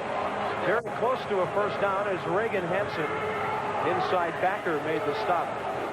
You know, Kevin, there are a couple of things about Jimmy Johnson that people don't always talk about too much. His initial head coaching job at Oklahoma State was on the heels of a program that was on probation. He cleaned things up at OSU, got them back to prominence, took them to a couple of bowl games. And even before that, Jimmy Johnson's background at Pittsburgh and other places was defense. Well, he was a defensive coordinator, and people don't realize how strong the coaching staff is here in Miami. They have two of the most excellent coordinators in the country. Gary Stevens, the offensive coordinator, is considered maybe the best in the country. And Dave Wanstead, the defensive coordinator, very, very well respected. His arrival a couple of years ago coincided with Miami getting into the top 10 in the nation in offensive and defensive categories. Well, defensively, they have proved every single year since Wanstead has been here, until finally this year, I believe they're second against the rush and the pass nationally.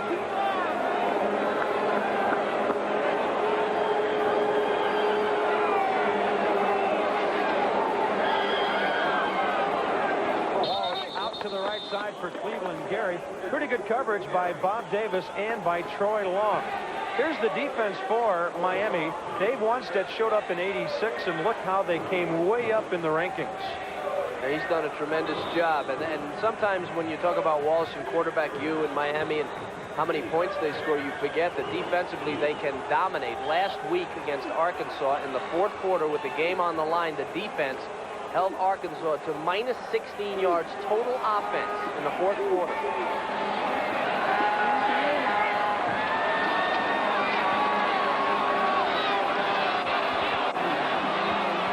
Walsh completes it to Rob Chudzinski.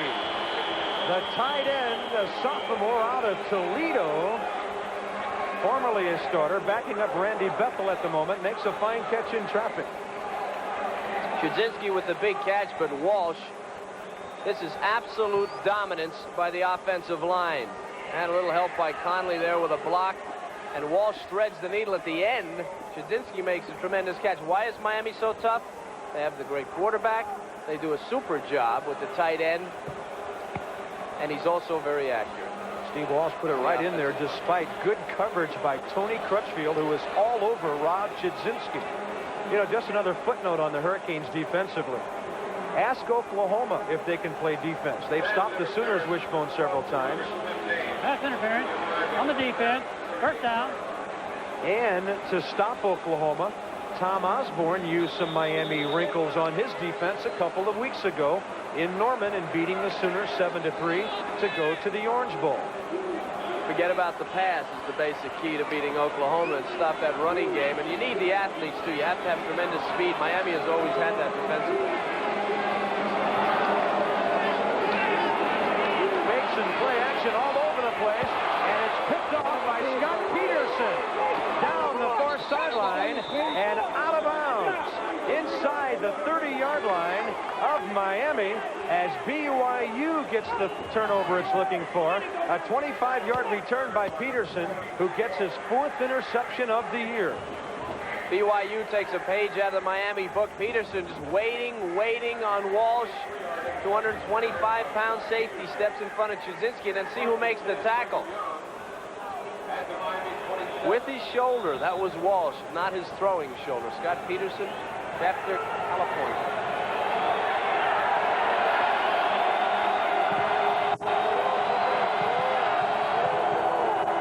Hurricanes are coming, and on the draw play, it is Jimmy Jones grabbing Mike Salido. Orange jerseys all over the line of scrimmage, and face mask and all. Jimmy Jones made the tackle. 34-3, not much to worry about. Miami is coming. You see marks number 94 here, and Jones and Hawkins, they were all coming. If that's going to be a draw play, it needs to be quicker than that because Miami is so quick into the backfield.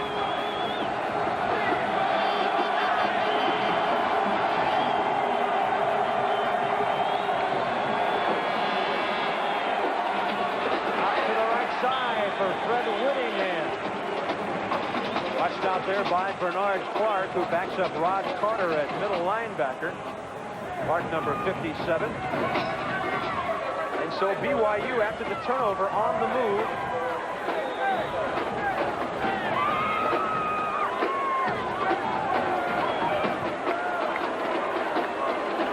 The ball will be down to the 27-yard line. But it'll be 3rd and long.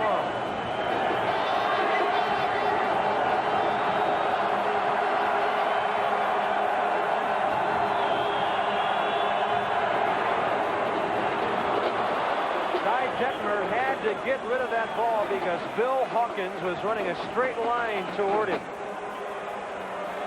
Under no circumstances can I understand how anyone could throw this pass. I mean, he's getting pressure from Hawkins, but to loft it to the post. Throw it away, but don't throw it like that down the middle of the field. He threw a balloon right to the center of the defense. Fortunately, there wasn't anyone there, including BYU receivers. It's 4-down territory for BYU on 4th and 10.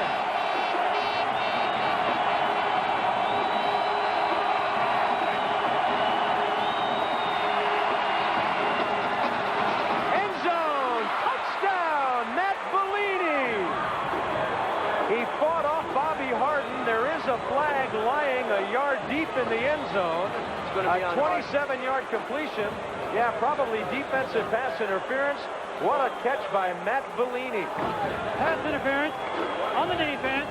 Touchdown, penalized on the kickoff. Bellini, tremendous talent, not great speed. He never beats Harden. Harden is on him from the start. And this is tremendous coverage, but Harden makes a mistake. He does everything but take his shoes off. And Bellini, with all that concentration, the pass is there, and he catches it in the chest. That's just tough receiving. Jason Chaffetz pulling it to the left, but getting it in there. He is 35 of 37 with points after. BYU on the board, but still down by 24. College football on ESPN, brought to you by Jeep. There's a feeling you can get only in a Jeep. By Bud Light, everything else is just delight. And by Stanley Works. Stanley helps you do things right. Welcome back to the Orange Bowl in Miami. Our view toward downtown, and now a bit to the west to this old and traditional ballpark, where it's now 34-10, Miami over BYU. The pass interference assessed on the kickoff, and BYU's Earl Kaufman, not Jason Chaffetz, who kicked the point after, just goes right ahead and kicks the ball into the end zone. There's this BYU offense all the way. Detmer looking for Bellini. He's going to throw it up and let Bellini go after the ball. Now, you can see Harden tripping, grabbing Bellini, and Bellini able to catch it anyway. So after the turnover, 4 plays, took a minute and a half, covering 27 yards for the score. Steve Walsh gives it to Leonard Conley, and he gets 9 on first down. Bob Davis, the linebacker. You know, kind of unusual, Kevin, to see a guy who already has 3 interceptions on the night not even look for the ball on that touchdown as we watch the first down play here. Well, it was Davis just going the wrong way on the play action and then trying to cover up. BYU again with that lack of speed. They can't afford a false step. They say anticipation on defense is worth about 0.5 of a second in speed. If you know where they're going, you can get there quicker. You don't have to do that. On 2nd and 1, a rather easy first down for Leonard Conley. A small but strong back who goes 5'9", 170. He fumbled the ball a little bit early in the season, but lately he's been a solid player. When you look at Miami, the one negative they've had to put up with through the season has been turnovers. Probably kept them from winning big against Arkansas a week ago, and certainly contributed to the loss at Notre Dame. Well, remember how young they were early in the season. A lot of these guys are playing their first year. Walsh on first down, out to the left side for Dale Dawkins. Eric Ferguson at right corner, closing on him.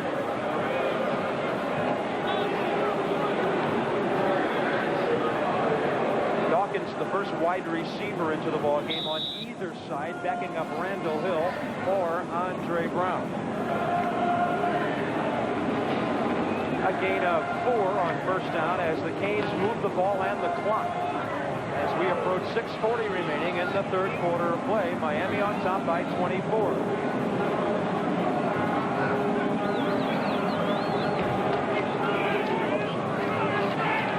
Out to the right side, there is Andre Brown. Tackled high by Brian Mitchell. The crowd didn't like it. Andre Brown didn't seem to mind. And Miami moves the chains once more. Well, we're getting some beautiful shots of the Orange Bowl tonight from the Goodyear Blimp Enterprise, based in Pompano Beach, right off the coast. Captain Dick Esch at the controls. How about that shot? Nice to have you guys with us tonight. What a reaction by Walsh, as Pete Harrison was right in his face and gave him a shot on that last play. There's the deep pitch to Leonard Conley, and hello, says Troy Long, the strong safety. Troy Long, as a junior last year, was an honorable mention All-American, a first-team All-WAC performer. He was the leading tackler for BYU, and as we mentioned earlier, he has 12 career interceptions. But here he's playing run support. Watch him play off the block. Number 21 comes into your screen. Playing off the block of Cleveland Gary and still making the tackle. Now, really, his only responsibility is to turn that in, and yet he did it both. And whistles blow as Walsh took a deep drop. Not sure Miami got that play off in time. Dead ball. False start on the offense.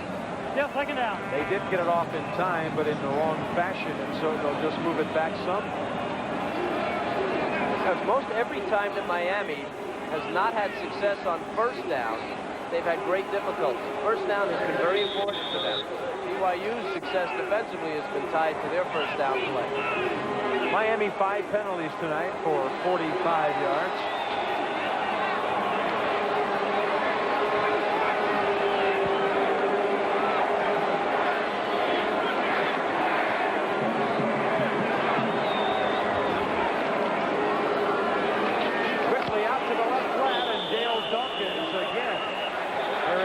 On him. Well short on 3rd and 18. Getting a roughing the passer. 2nd and 18, excuse me. A flag is laying back at the 29. Going to be on Bud Orr.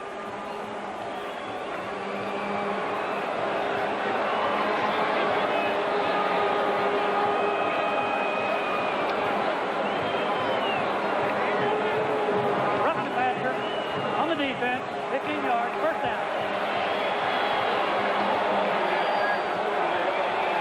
It's a shake-your-head night for Lavelle Edwards, whose team had a chance to be right in the ball game and even have the lead early. Wasted a big opportunity in the first quarter. Sean Covey, number 10, the starting quarterback, is out of the game. Edwards going with his freshman. Right now, trying to get it done defensively. Kevin, we talked earlier about the few number of sacks given up by this Miami offense. We touched on it at LSU a couple of weeks ago. They're not big, the offensive line of Miami, but what makes them so good in that department?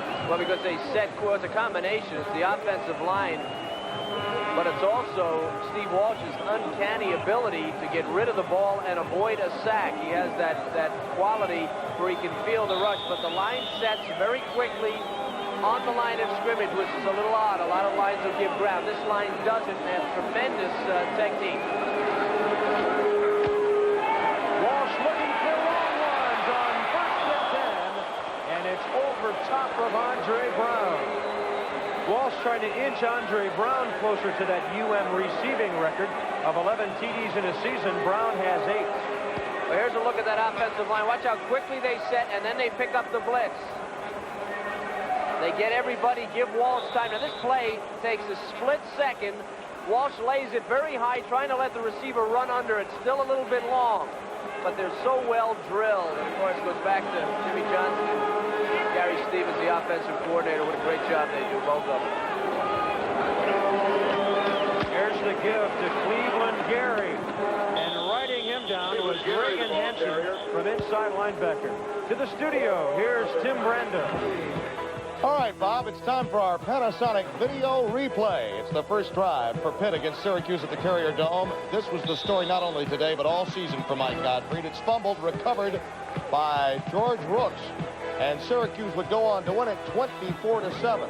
But watch out for Mike Gottfried's team a year from now. And how might have this season changed had not another fumble occurred, won by Darnell Dickerson against Notre Dame, guys. Good point, Timmy. On third down and 8, it's a little too far for Andre Brown. Walsh on his back. Bob Davis was in the backfield of Miami. And Andre Brown just had a couple on that drive, a little too far to grab. Ryan Mitchell on the coverage with the nickel back, Tony Crutchfield.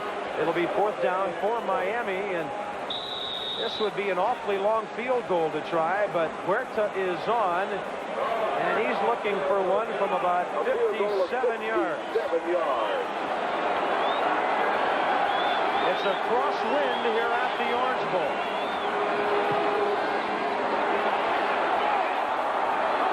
Straight enough, but a little bit short. So with 3:38 remaining in the third quarter, it's still Miami 34, BYU 10. Defensive line, there's their coach, Tony Wise, who was with Jimmy Johnson at Pittsburgh and at Oklahoma State. They're always doing a great job for quarterback Steve Walsh. He credited them as much as anyone with his high voting in the Heisman, but he didn't win it. Barry Sanders did, and now it's BYU with the football at the 40. Miami leads it 34-10. Detmer with a quick look into Matt Bellini. He dances his way inside the 35 of the Hurricanes with Bubba McDowell holding on. A 30-yard gain on first down. There's two things you need to make this work. You need an accurate pass and a guy with a lot of nerve. And that's Bellini catching that ball in the middle of a bunch of linebackers. He's probably saying to himself, if only I could run a little faster. Yeah. Fast enough. About a 3.240 maybe. Yeah, he's not running away from those guys. No, sir. 3:10 left, third quarter. As they work the draw to Mike Salido, and hello, says Randy Shannon, with help from Russell Maryland. Numbers 22. Jimmy Jones, 63, also in there. A 1-yard gain on that play. Fred Whittingham will check back in as Mike Salido leaves, so they flip-flop fullbacks, does BYU. 29. First time the teams have ever met. They'll meet again at the opener in Provo, September 8th of 1990. There's Whittingham. Little late help there from Randy Shannon after the initial stop was made by Donald Ellis to the sidelines. Here's Chris Fowler. Okay, Bob, not the sidelines, but underneath the end zone outside the locker room, the Big 8 champions call home once a year. Now, that'd be the Huskers coming out of here on January 2nd.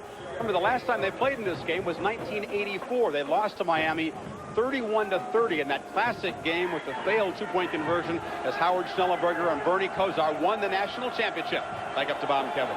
Our halftime guest, Tom Osborne, did not go for the tying field goal that night, which might have been a national championship. Down the field, Chuck Cutler. Near the 10, Bobby Harden knocks him down, and BYU is on the move through the air. You're going to have quarterbacks that don't have rocket arms and receivers that can't run. The quarterback better be accurate, and the receiver better be ready to take a hit. Look at that. What a catch by Cutler and a good hit by Harden. But BYU closing in.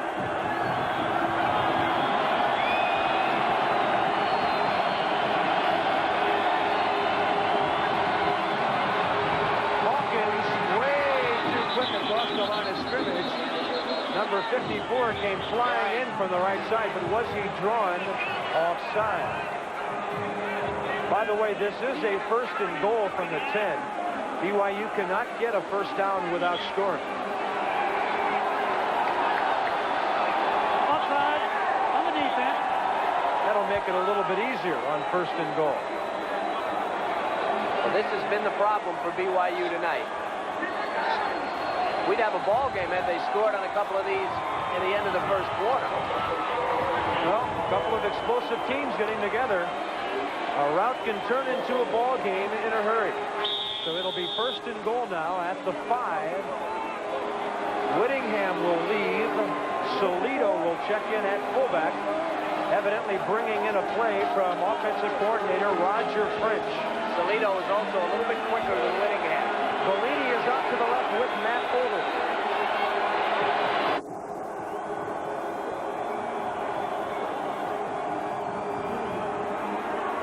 Ty Detmer hit right as he threw it. Maurice Crum, 49, in there. He threw it out in the general direction of Matt Odle, who was out there with Matt Bellini, and a quick decision by Detmer to get rid of it as he was in trouble. Well, I said this early in the first quarter. Whatever they do down here, they better do it quick. Shuttle system still in effect as Whittingham checks back in at fullback from the far sideline. BYU has to score here to have any chance in this game.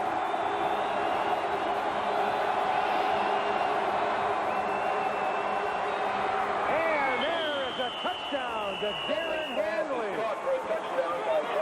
Beautifully thrown ball by Ty Detmer out of the reach of the defense.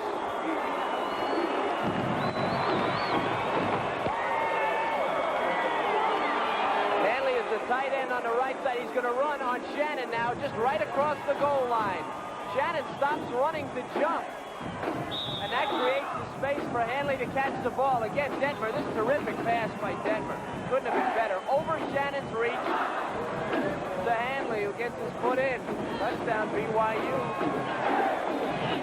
Jason Chaffetz for the extra point. Right down the middle.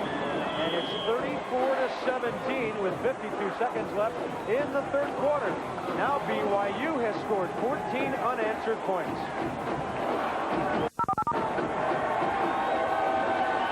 Yeah. 2 seconds left in the third quarter. Darren Hanley with a nice touchdown catch, and this is a game again. It's still a 17-point spread as Earl Kaufman will kick it off, and back to receive is Randall Hill at the 1. Pretty good coverage by BYU as Hill goes down at the 23. Here's that touchdown again. Detmer throwing it over Shannon to Hanley. And let's watch Shannon as he goes right in front of the official. It's good. Do you get any points for that? I don't know. I didn't even see a flag fly. 6 plays, 60 yards, under 3 minutes. BYU got the quick strike it was looking for. Now defense is the word for the guys from Provo.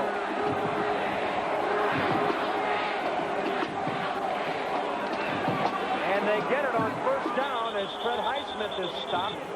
Wrapping him up, Troy Long, who's really playing strong from strong safety. Also, number 50, Reagan Hansen. We're in the last 30 seconds now of the third quarter. Reagan Hansen, number 50, he never hesitated for 1 second. Read it right through the hole. He slowed it up. And here comes the rest of the defense. And Miami fans are going to hate me for this, but I have to talk about the Maryland game that I was here a few years ago where they led big at the half. What, 31-0? Yeah, something like that. Out to the left side, and a dandy grab by Dale Dawkins. That will be the final play of the third quarter as the junior goes tall near the sidelines to pull one down. The teams will switch end, and to a certain extent, the momentum has switched to BYU, but on to the fourth quarter will go with Miami still up by 17. They're not telling us we're number 4. They're saying they own the fourth quarter. It all started in Tuscaloosa with Bear Bryant, that we own the fourth quarter bit. And Miami certainly has this year. They've outscored their opponents by a count of 101-10. Lavelle Edwards' team has outscored his opponents 129-41. 2 good fourth quarter teams here with Miami on top 34-17.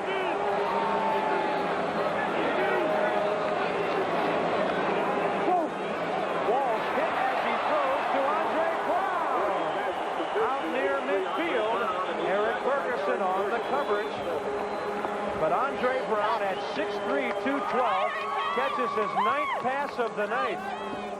BYU gambling, man coverage, Ferguson trying to cover Brown. He never gets there, and Walsh again delivers the ball so quickly and so accurately that the slightest mistake in coverage turns out to be a big play. Andre Brown, 9 catches for 130 yards, and here goes Cleveland Gary. Running right into the back of Andre Brown as he gets across midfield inside the 45 of BYU. Chad Robinson finally in on the stop, but Cleveland Gary running hard. Football News named him a first-team All-American for this '88 season when he's up over 1,000 yards when you put his rushing and receiving stats together.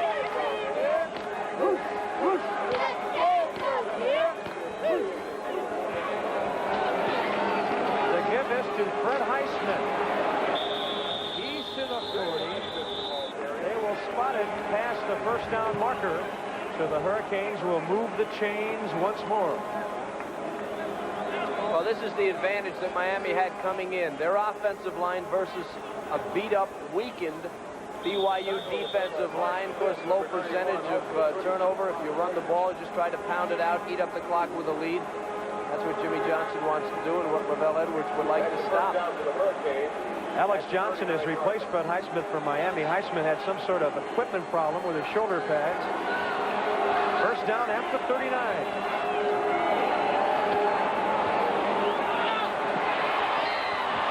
Picked off by Eric Ferguson, but he is out of bounds.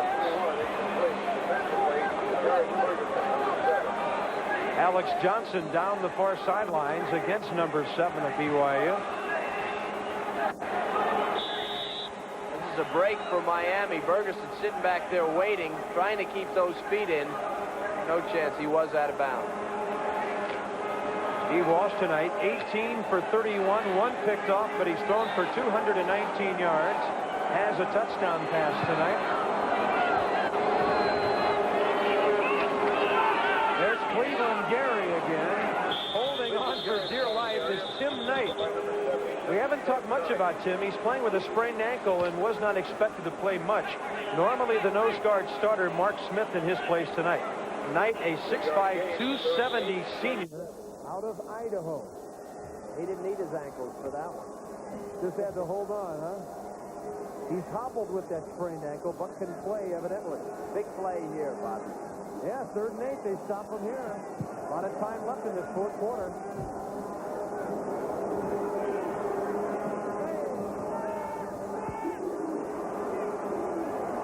And with coverage by Brian Mitchell, Andre Brown can't hold on, but flags fly.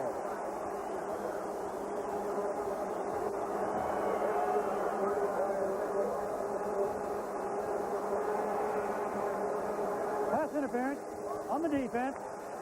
And again, with Brian Mitchell playing, the absence of Rodney Rice comes into play.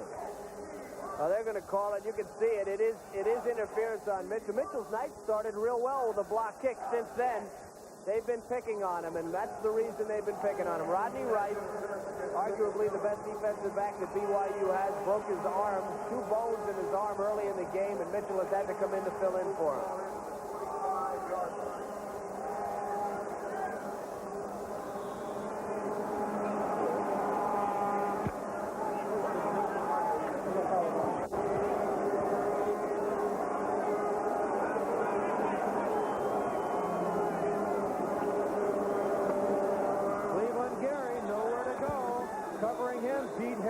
From left tackle, all over him as Gary tried to stop and come back the other way. Pete Hartston met him head on, and he just slid down under him, and so BYU's defense, despite the penalty, playing well. Harrison was a big-time recruit coming out of high school. Oklahoma State, Colorado, Stanford, Arizona, Nebraska. He actually went to Colorado in '86 and transferred to BYU. Now starting.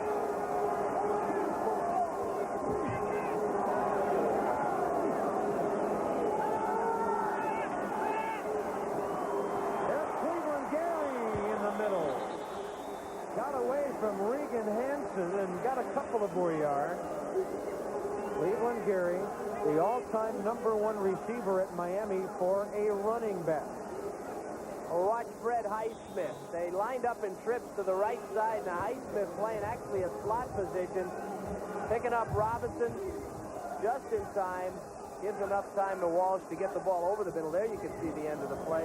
Again, an excellent pass. A pretty good play by Reagan Hansen getting his hand on Garrett. On the 10th play of the drive, Walsh to the end zone. Intercepted by Eric Ferguson. Andre Brown right at the corner flag, and luckily for BYU, the officials ruled Ferguson's momentum took him into the end zone. That means they'll be at the 20 instead of just outside the goal line. Ferguson with his first interception of the season. I have to tell you, Ferguson is beat on this play so badly. Right there, he's way off the ball. He closes. Look at how far he was beat. What a catch.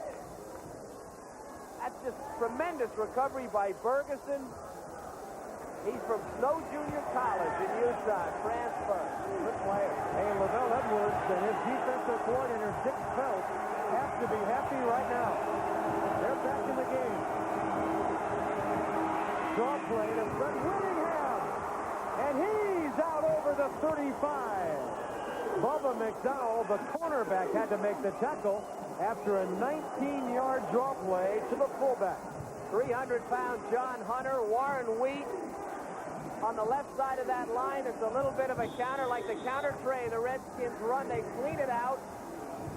And here comes Whittingham. Not a lot of great speed, but these guys are big. They can't run outside, but they can block down the middle. They get it done there.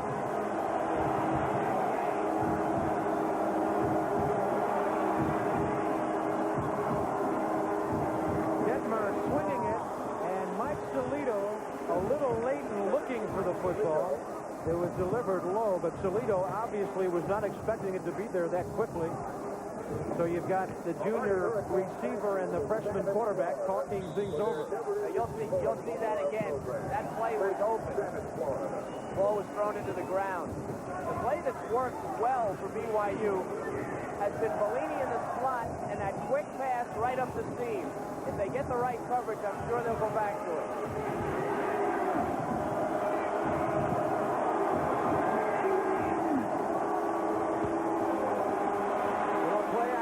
To the right side, and Randy Shannon had a chance to pick it off, and he had nothing but green facing him if he holds on.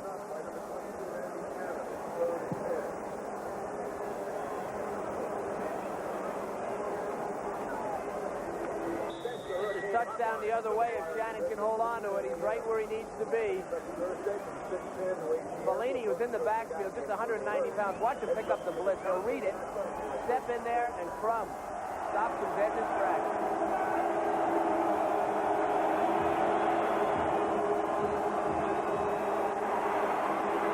Flag fly as Detmer runs for the first down into Miami territory beyond the 40. Russell Maryland on the stop, but will they call it back? They will. It's going to be holding. A 22-yard gain called back on 3rd and 10. BYU is notorious, at least with other teams. They hold as well as any team in the nation. And they'll say because they are a little bit slow of foot on the line, they do a great job of holding, but sometimes it can get to them. Evidently, left tackle John Hunter, 68, is the senior they got for grabbing that time. That was costly. 68, John Hunter. Hawkins has beaten him to the inside. Yeah, I would call that holding. Yeah, he ought to be on defense. Nicely done in the open field. Yeah. Now it'll be 3rd and 20 for the Cougars. They've got to get to their own 49 for a first down.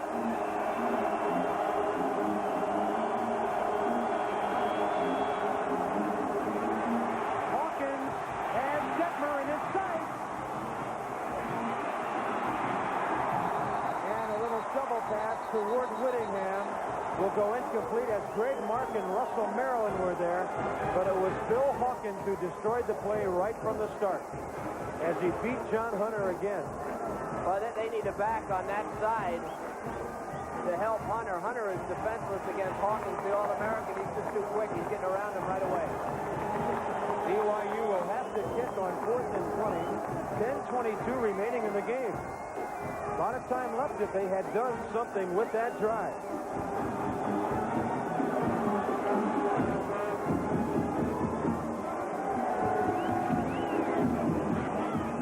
Oh, Pat Thompson hits one high. All the way down to the 26. Darrell Spencer takes it right there, and he is smothered. A 45-yard kick, -3 on the return. Miami still on top, 34-17. Prime time CFA football is brought to you by the Heartbeat of America, today Chevrolet. By the American Express card. Membership has its privileges. Don't leave home without it. And by Transamerica. For insurance and financial services, the power of the pyramid is working for you. With Chris Fowler and Kevin Kiley, Bob Carpenter at the Orange Bowl in Miami. 10:13 remaining. Hurricanes 34, Cougars 17. On first down, it is Fred Highsmith. And this BYU defense, which had given up 115 points in its last 3 ball games, has really come alive. They're getting instant penetration here. Face That's mask helping. on the defense, 5 yards, still first down. Kevin, you know something? LaVelle Edwards' team and Dick Phelps, the defensive coordinator, you got to take your hat off to them right now, because as shorthanded as they are on the defensive line, you would figure the second quarter would be, or second half rather, would be very tough on them. They played very well since halftime. Well, I don't believe they've given up any points, have they? None. Miami led 34-3 at the half.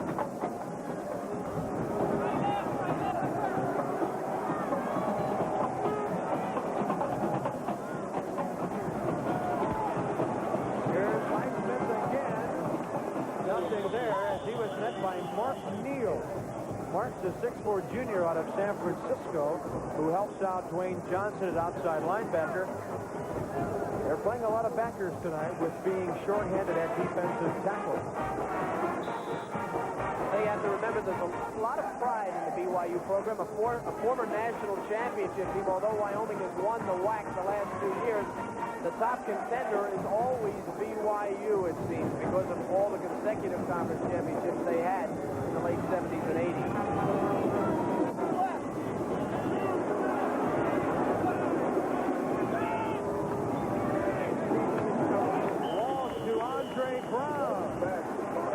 Catch number 10 for Andre here tonight. The team record for a game is 12. Coming up after our game, we'll go back to Sports Center where Bill Patrick and Charlie Steiner are standing by to update your day. Then it's down to the wire. A tribute to Barry Sanders as we take a look at the 1988 race for the Heisman Trophy. Barry is getting ready for a ball game in Japan against Texas Tech that will be starting momentarily.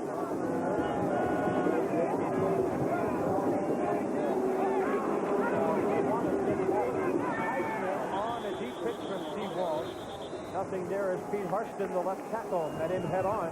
But the clock runs on. That's BYU's biggest enemy right now with 8.5 minutes remaining in the game. The 2 starting inside linebackers, Davis 36, Hansen number 50, selling out in the middle, getting help from Hairston. And what they're doing, I said earlier, a few minutes ago, they're getting instant penetration, just ruining Miami's blocking scheme. And they're coming on basically every play trying to cause a turnover.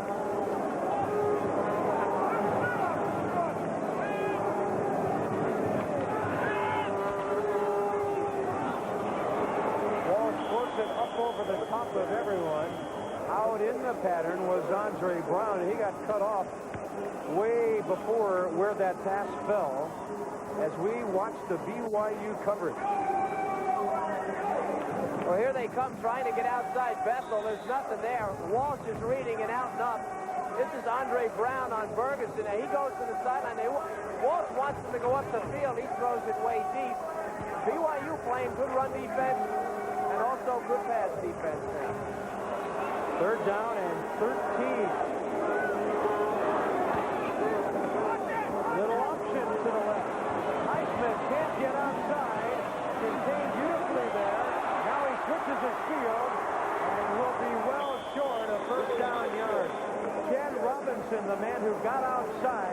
to contain the play.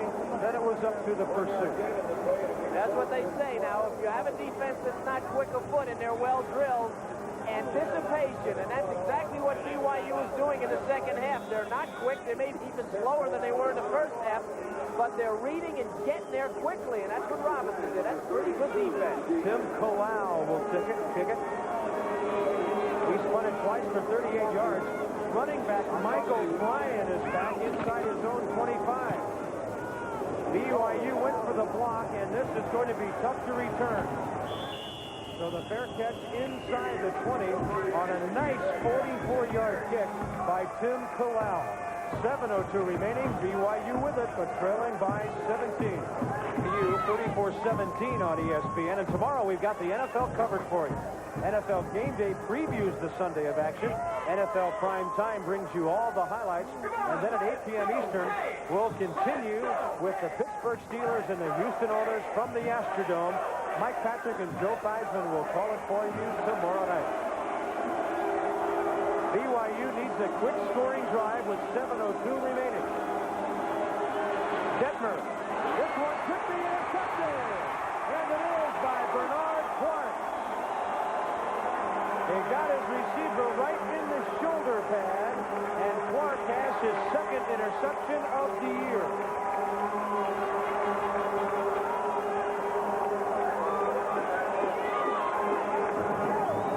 Well, this is a pass that's wide open, and Denver will hit.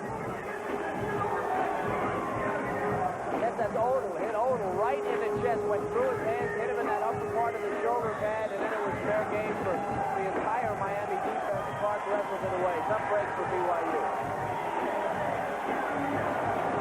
Miami will bring in their sophomore quarterback, Craig Erickson. Turnovers decimating to BYU tonight. Erickson, a 6'2 sophomore out of Atlantis, Florida. Look at that rifle arm, but it's too low for Andre Brown. You get an indication there of how hard Craig can throw the ball. Coming out of high school in Atlantis, he was highly recruited, considered a better athlete than Steve Walsh. And he is, well, with Walsh only being a junior, the heir apparent, if you will, but there may not be much time left by the time Walsh leaves. Well, there's discussion that they may redshirt Erickson next year. They call him the best backup in the country. I don't know what kind of comfort that is to Erickson. He's thrown for 5 touchdowns this year. Here's Leonard Conley. Down to the 20 where Bob Davis got it. You know, Kevin, some of the other outstanding Miami quarterbacks had to wait for their time, too. Some of them didn't play until they were juniors. Well, Testaverde, I think, did he play? I think he played when he was a senior. Yeah. I think he played did he play the 1 year, 2 years? Sophomore and junior year. Just a little time off for Steve Walsh. I really liked what Steve said earlier tonight. He was very proud to finish as high in the Heisman voting as he did, which was 5th, and he had nothing but congratulations for Barry Sanders. 4th round. There's a touchdown pass to Dale Dawkins. Craig Erickson with a 90-mile-an-hour fastball, it seemed, to Dawkins running a crossing pattern. A 20-yard touchdown throw.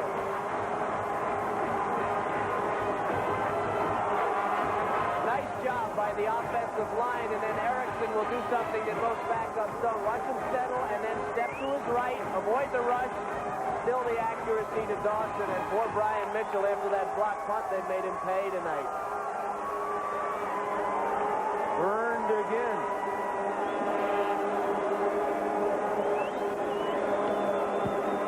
Carlos Huerta still hasn't missed one this year. And with 6:03 remaining, Miami is on top of BYU by a score of 41-17.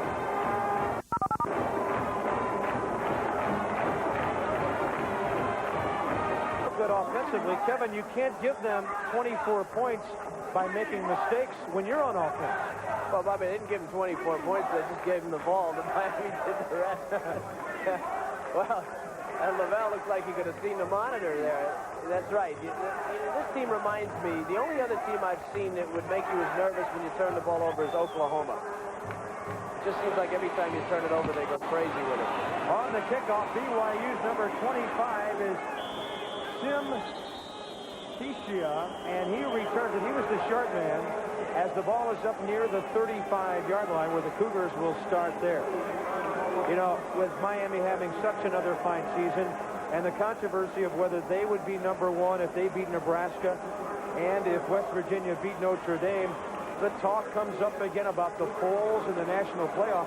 Jimmy Johnson thinks there are some real negatives surrounding a national playoff, Kev. He made some very interesting points that we'll cover right after this play.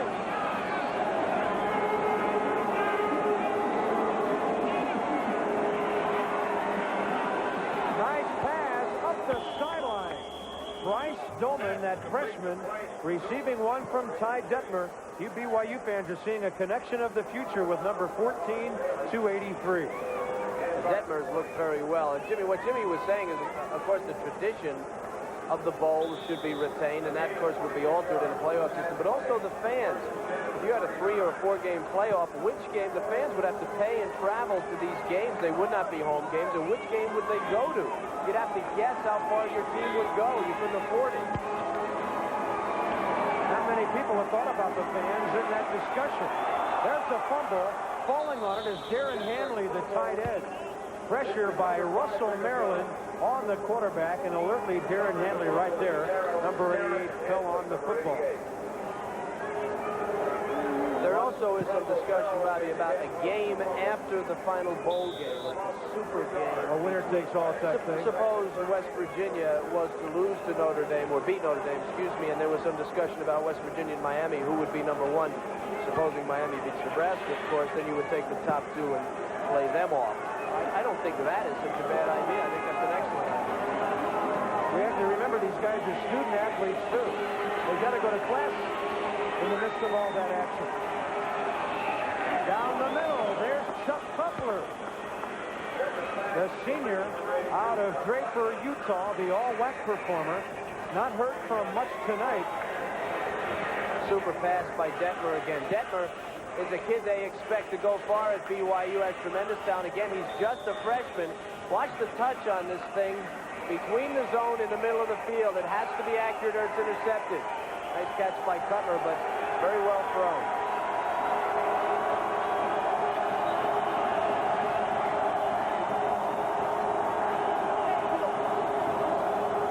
Encroaching a couple of times. Randy Shannon. BYU will run the play. It's incomplete. Randy Shannon once came back and then came across again.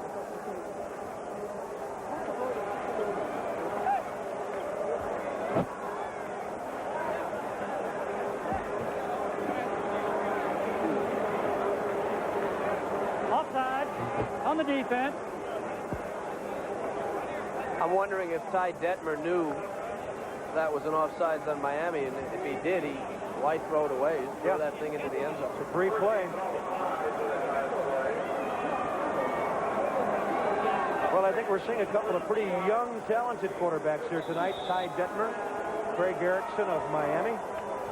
So we should say that Lavelle Edwards says that BYU is on the way back. He has tremendous young talent. He expects to be at the top of his game in a year or two.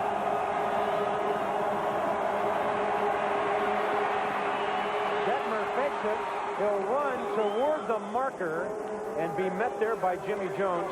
You like to see some intelligence in a young quarterback, too, and he wasn't about to take on number 63. He was ready to dive into the turf.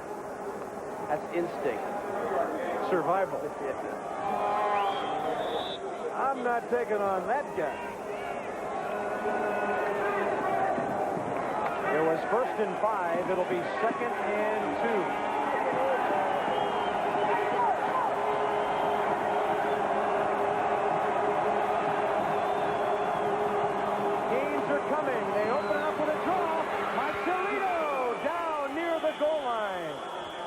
Miami was blitzing and may have been offside again, and a beautiful call by BYU as they ran the draw play, and there was a beautiful hole to run through. It's a perfect call against the blitz. Jimmy's saying the offensive guard was moving, and that he wants it on the offense. But see Clark getting kicked out there by the center, and here comes Salito. What an effort by Salito trying to get into the end zone. Tremendous hit by Hart. Is that Hart? Yeah, the last one was anyway. First and goal for the Cougars. 41-17 Miami. 3:10 remaining.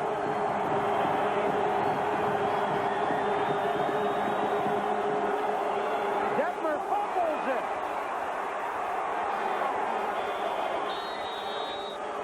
And Miami thinks they have the football.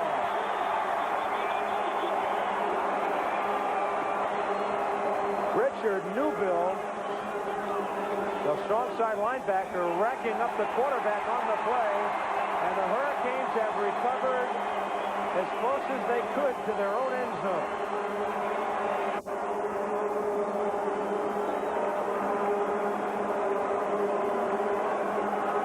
Well, that's Hanley, the tight end, says he has the ball. This is a problem for BYU, trying to punch it in. Detmer. The ball is loose, his knee is not down, and it's in the end zone. And your guess is good as mine after that one. Yeah, well, it is. They have brought the ball out to the 20, so it definitely was over the goal line.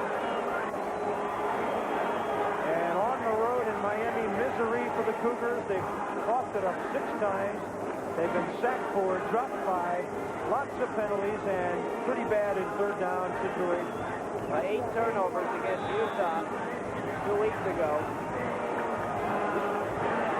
Greg Erickson, the quarterback, as Miami will coast to a win that will make them 10-1 on the year, with Nebraska on tap in this ballpark on the 2nd of January. Leonard Conley carrying the ball. Kevin, let's talk a little bit more about what you mentioned a couple of hours ago. Jimmy Johnson says that next year he will have a big-time team, one of his best teams ever. And when you look at his schedule, which isn't as tough as this year, their toughest games will be at Michigan State, at Florida State, and at Pitt. They've got Notre Dame coming in here. This is a ball club that figures to be 10-1 or 11-0 again a year from now, maybe. Well, Lou Holtz is saying he'll have a better team next year. Cleveland Gary manhandled by Pete Harston. Deion Sanders won't be with Florida State when this team visits Tallahassee.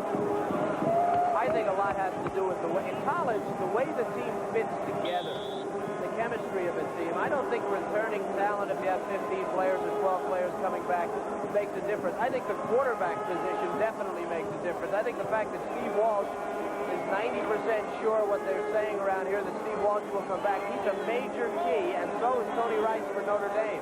That's the guy you want to come back. Greg Erickson, as Miami continues to throw. It's a bomb! Randall Hill to the 30. Eric Ferguson brought him down, or he would have been gone. It's a 50-yard gain as it is. Now, this is where some folks get a little upset when you're throwing the football like this with a minute 39 remaining. Well, you can take it off of Jimmy. It's not Jimmy's fault. It's man coverage. Erickson's got a gun, and they're trying to guard a man-to-man out there. And that's Thrill Hill, and you can't guard Thrill Hill man-to-man. Ferguson finds that out as he drags him down. That's coverage. It's what Jimmy said. We didn't run it up on Notre Dame a few years ago. It was as much Notre Dame's fault as it was ours. This is a team that takes what the coverage gives them, and they run their offense. I think the play selection is what some Miami opponents, their fans at least, get a little mad about. Now, there's a run straight into the line with a minute 20 remaining, but I don't think Jimmy Johnson is the kind of guy. He's too smart, and he knows that you face teams again down the road, and he knows he'll be opening up the season in Provo 2 years from now. Well, that's not, you have your backup quarterback in. Suppose your number 1 goes down, and all year you run the ball into the line with your backup. He never gets any experience. He has to read the defense. He has to take what the defense gives him. Lavelle knows that, and Jimmy knows that. You have to do it.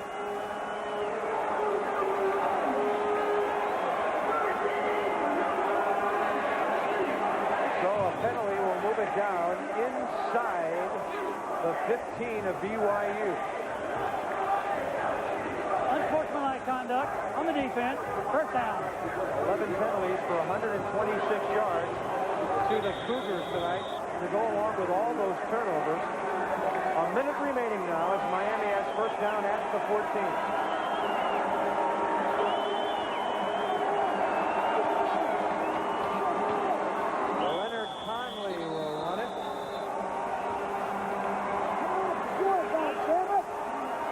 BYU will be 8-4 on the year. They gave it a pretty good effort tonight despite some of the problems, but the turnovers killed them. I think the second half says a tremendous amount for the Brigham Young program. Hey, a quick word of thanks from Kevin, Chris, and I to our producer, Freddie Gadelli, our director, Chip Dean, and all the folks who have made our job so easy during the '88 season. Our thanks to our great production crew from ESPN. Leonard Conley fighting down inside the 5. That will move the chains, so the clock is stopped with 9 seconds remaining. So the Lavelle Edwards and his Cougars will go to the Freedom Bowl 8-4 to play the Buffaloes of Colorado, Eric Bieniemy and company. And it'll be 10-1 Miami under Jimmy Johnson to the Orange Bowl to take on Nebraska. Miami 10-1 as the Hurricanes beat the Cougars by a score of 41-17.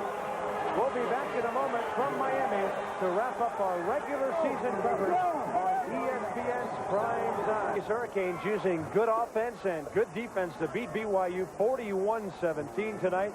And part of that defense came from our Casio player of the game, Bobby Harden, the junior strong safety, with 3 interceptions and 11 tackles on the night. He now has 4 interceptions on the year. His great speed paid off for Miami tonight. Kevin Kiley, your final thoughts on this game as we wrap up our regular season on ESPN. Well, my final thoughts are it's been a pleasure working with you, Bobby. Of course, we have a bowl game coming up and all the guys down in the truck. Miami is an outstanding football team. They've had a great schedule. One more to go. Nebraska in the Orange Bowl, and that's dead even as far as I'm concerned. That'll be a whale of a game, as well as Notre Dame, West Virginia. But we're headed to the Holiday Bowl for what I think will be one of the great bowl games, Oklahoma State, Wyoming. Yeah, and we've got the Heisman Trophy winner in Barry Sanders, who's playing right now over in Japan. Coming up after our coverage ends, we'll be going back to SportsCenter, where Bill Patrick and Charlie Steiner are standing by, and then it's down to the wire, a tribute to Barry Sanders as we take a look at the '88 race for the Heisman Trophy. For Chris Fowler and Kevin Kiley, Bob Carpenter, good night from Miami, where the Hurricanes beat the Cougars. And now, here's SportsCenter with Charlie Steiner and